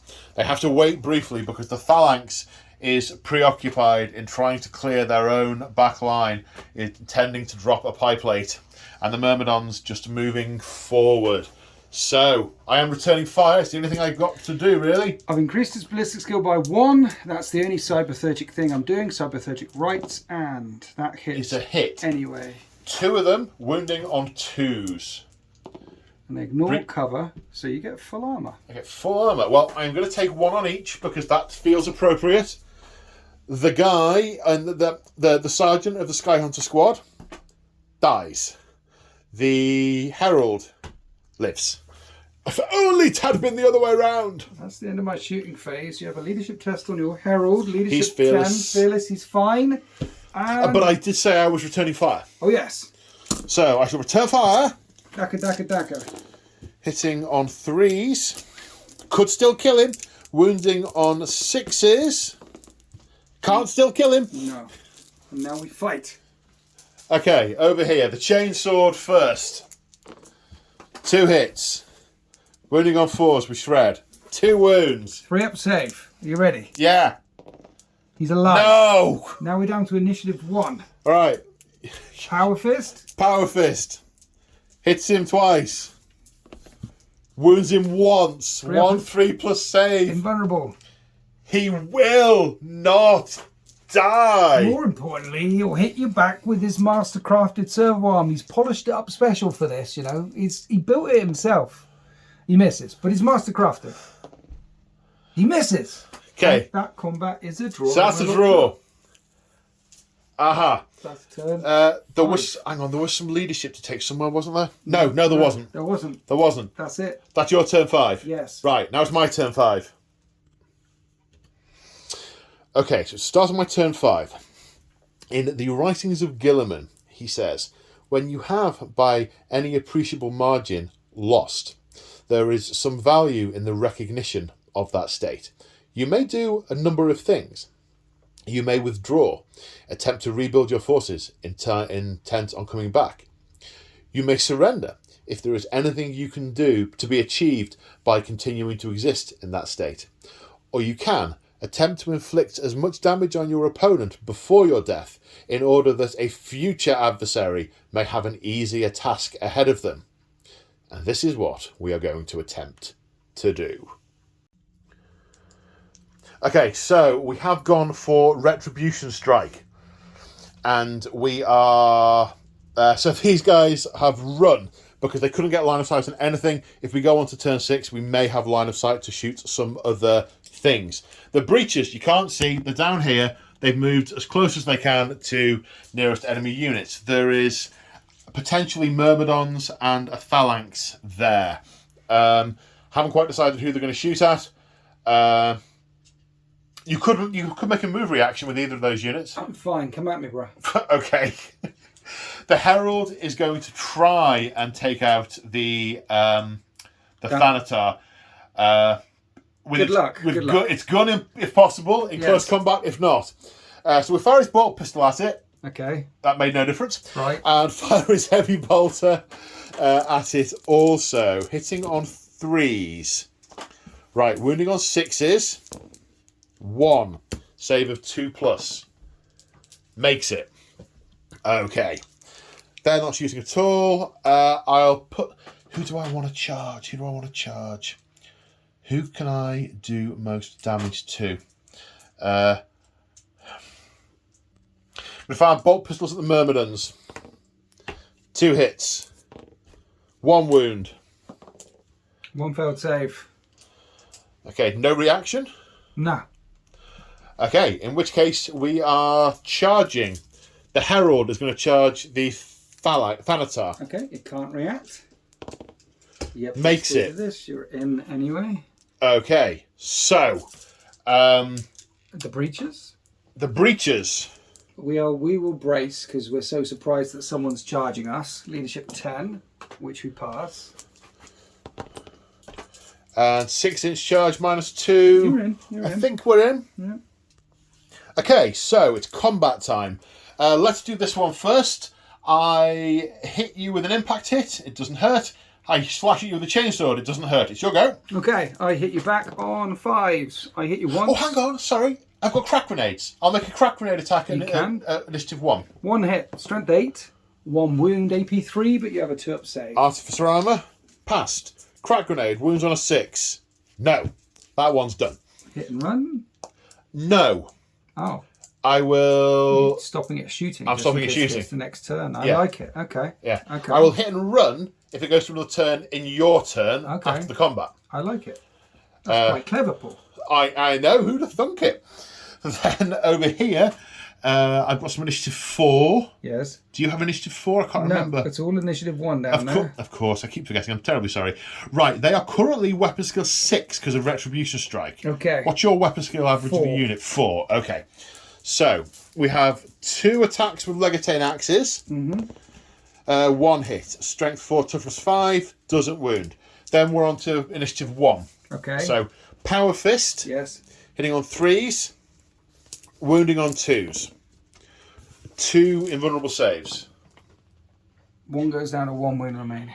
Okay. Right, all your initiative 1 stuff. Okay. Here is the mastercrafted Mechadendrite Hive, which is going to hit not on that.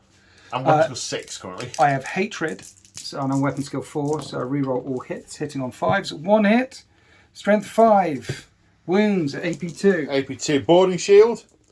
Fails to deflect the blow. Take a wound. And then my Omniscient Axes from the Myrmidons hit on 5s. You hate me? I hate you so much. Scummy loyalist. These will wound you on 2s. Because of strength? They're strength 7, but your toughness 3 at the moment. Yeah, of course. So that's 4 wounds. But these will cause instant death, They won't will, they? yes. Okay. 4 saves of 5+ for boarding shields. No, 3 have failed. They unfortunately get cut down. We did not succeed in taking any of the enemy out. Now over here, we're going to kill this guy. You've been trying. Right. First off, chainsaws, weapon skill 6. What's your weapon skill? 3. 3. Gonna hit you on 2s. Ah! I'll wound you on 4s.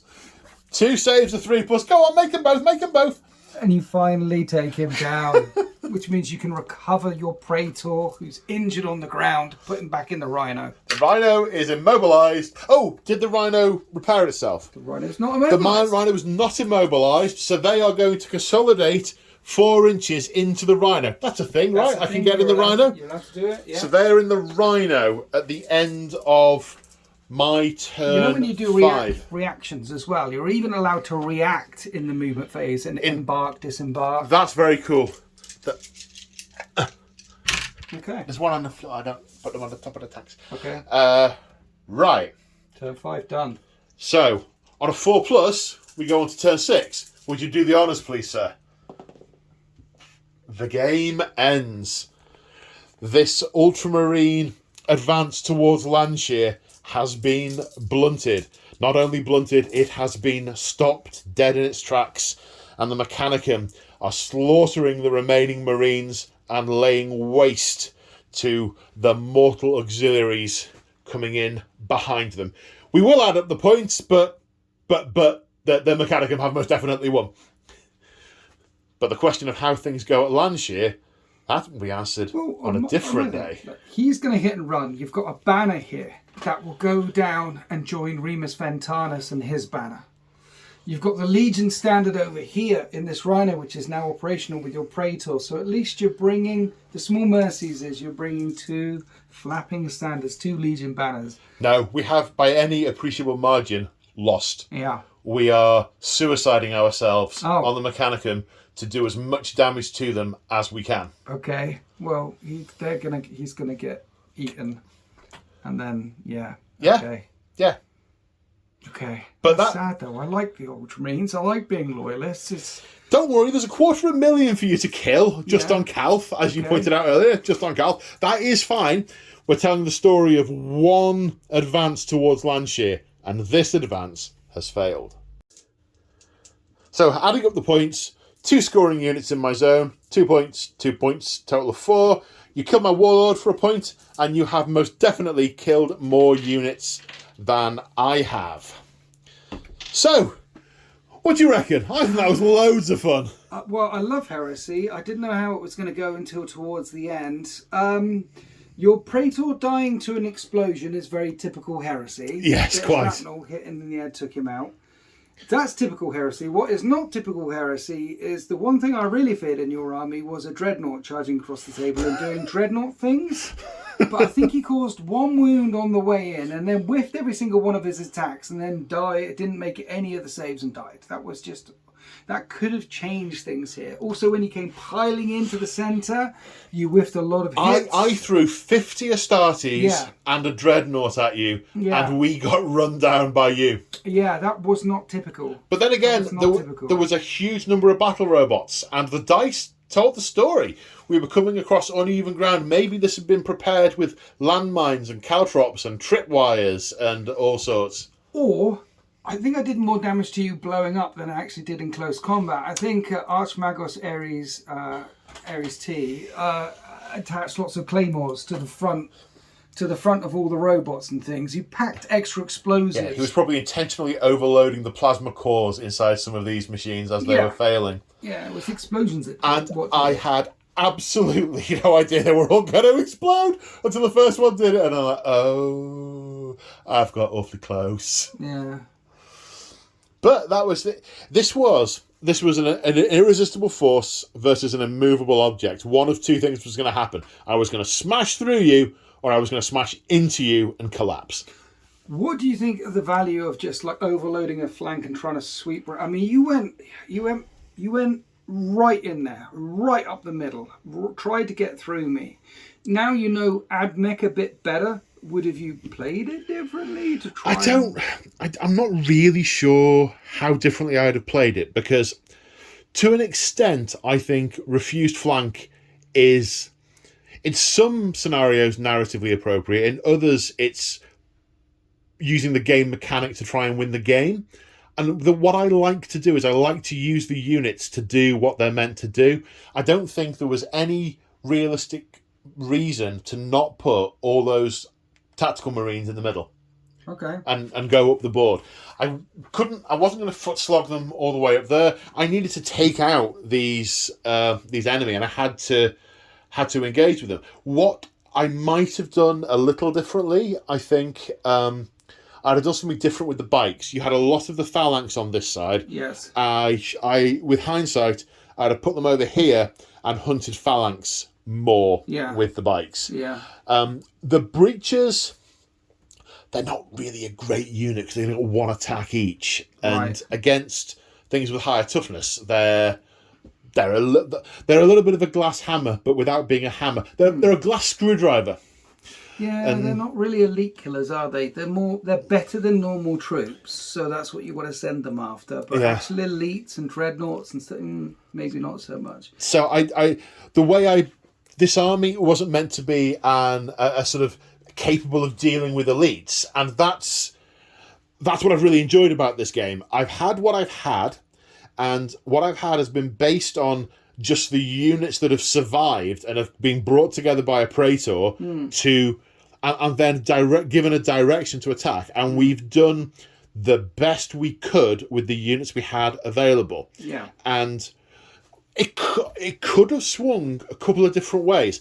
I could have gone through those Castellax over there, and the Praetor survived and ended up in the deployment zone over there. I could have done much more damage in the middle and prevented other attacks coming back later on.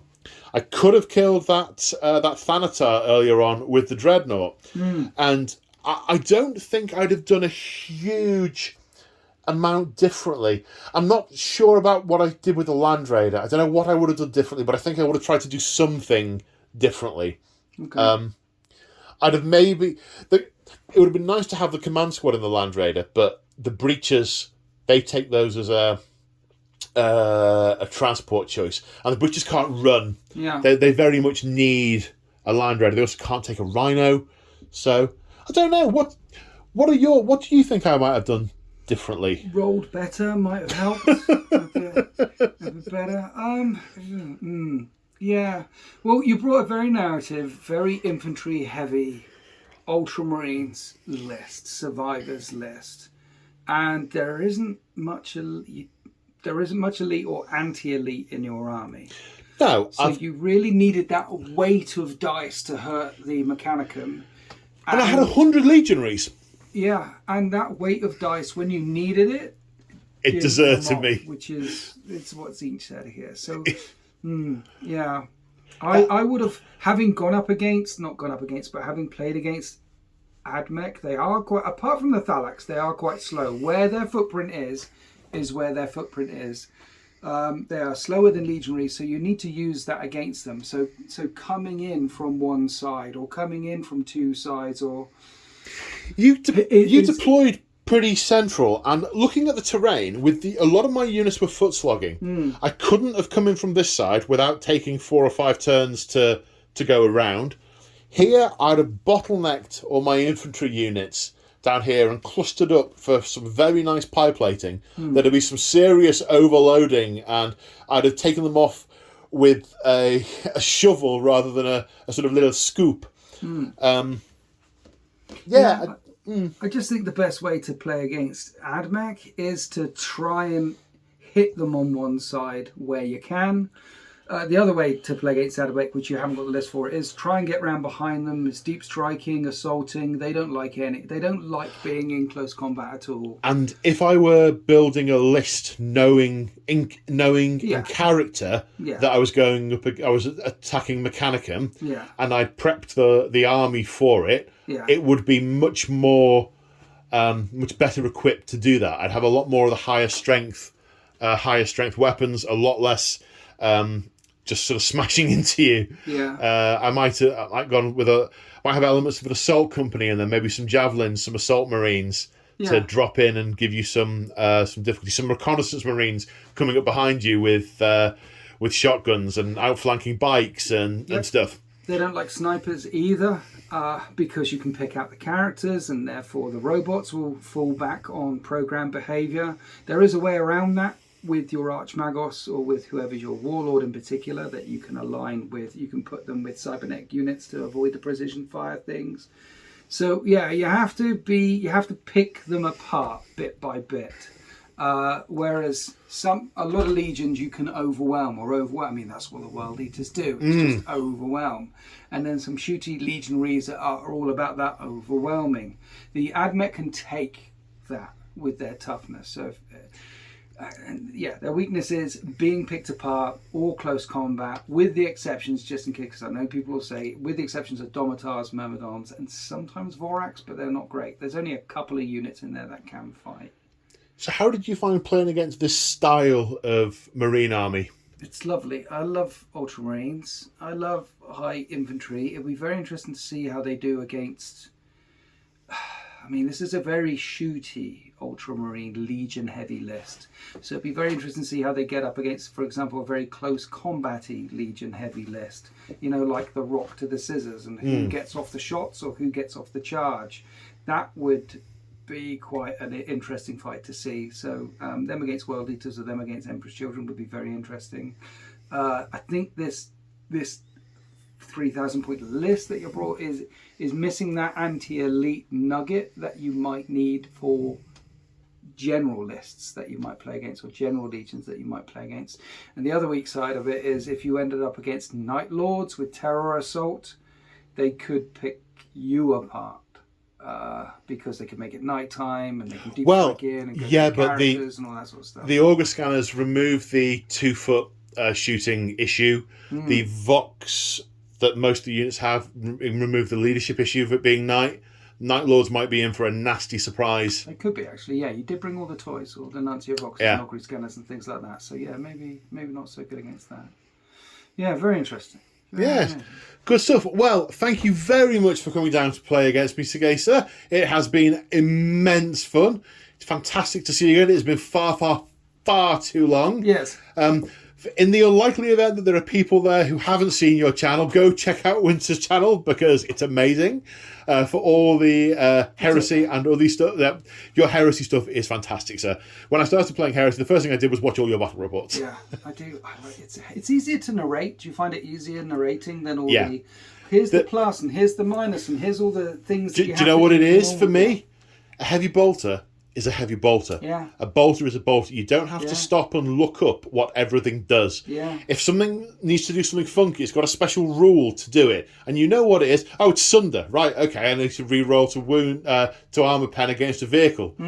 Or, it's armor bane. Okay, it'll wound on whatever it says here. Yeah. So, I find myself just telling what happens. If 40k you happen to be explaining a lot of the times, well, this is happening because this is happening because of that stratagem, or this is happening because, and that's fine, that's 40k, that's how that game functions. But there's a lot of explanations going on when I'm narrating a battle report.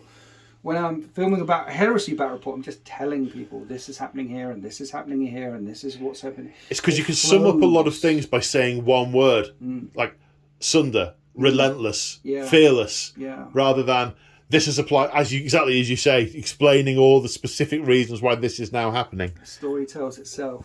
It's so flavourful, so characterful. I very much enjoy it.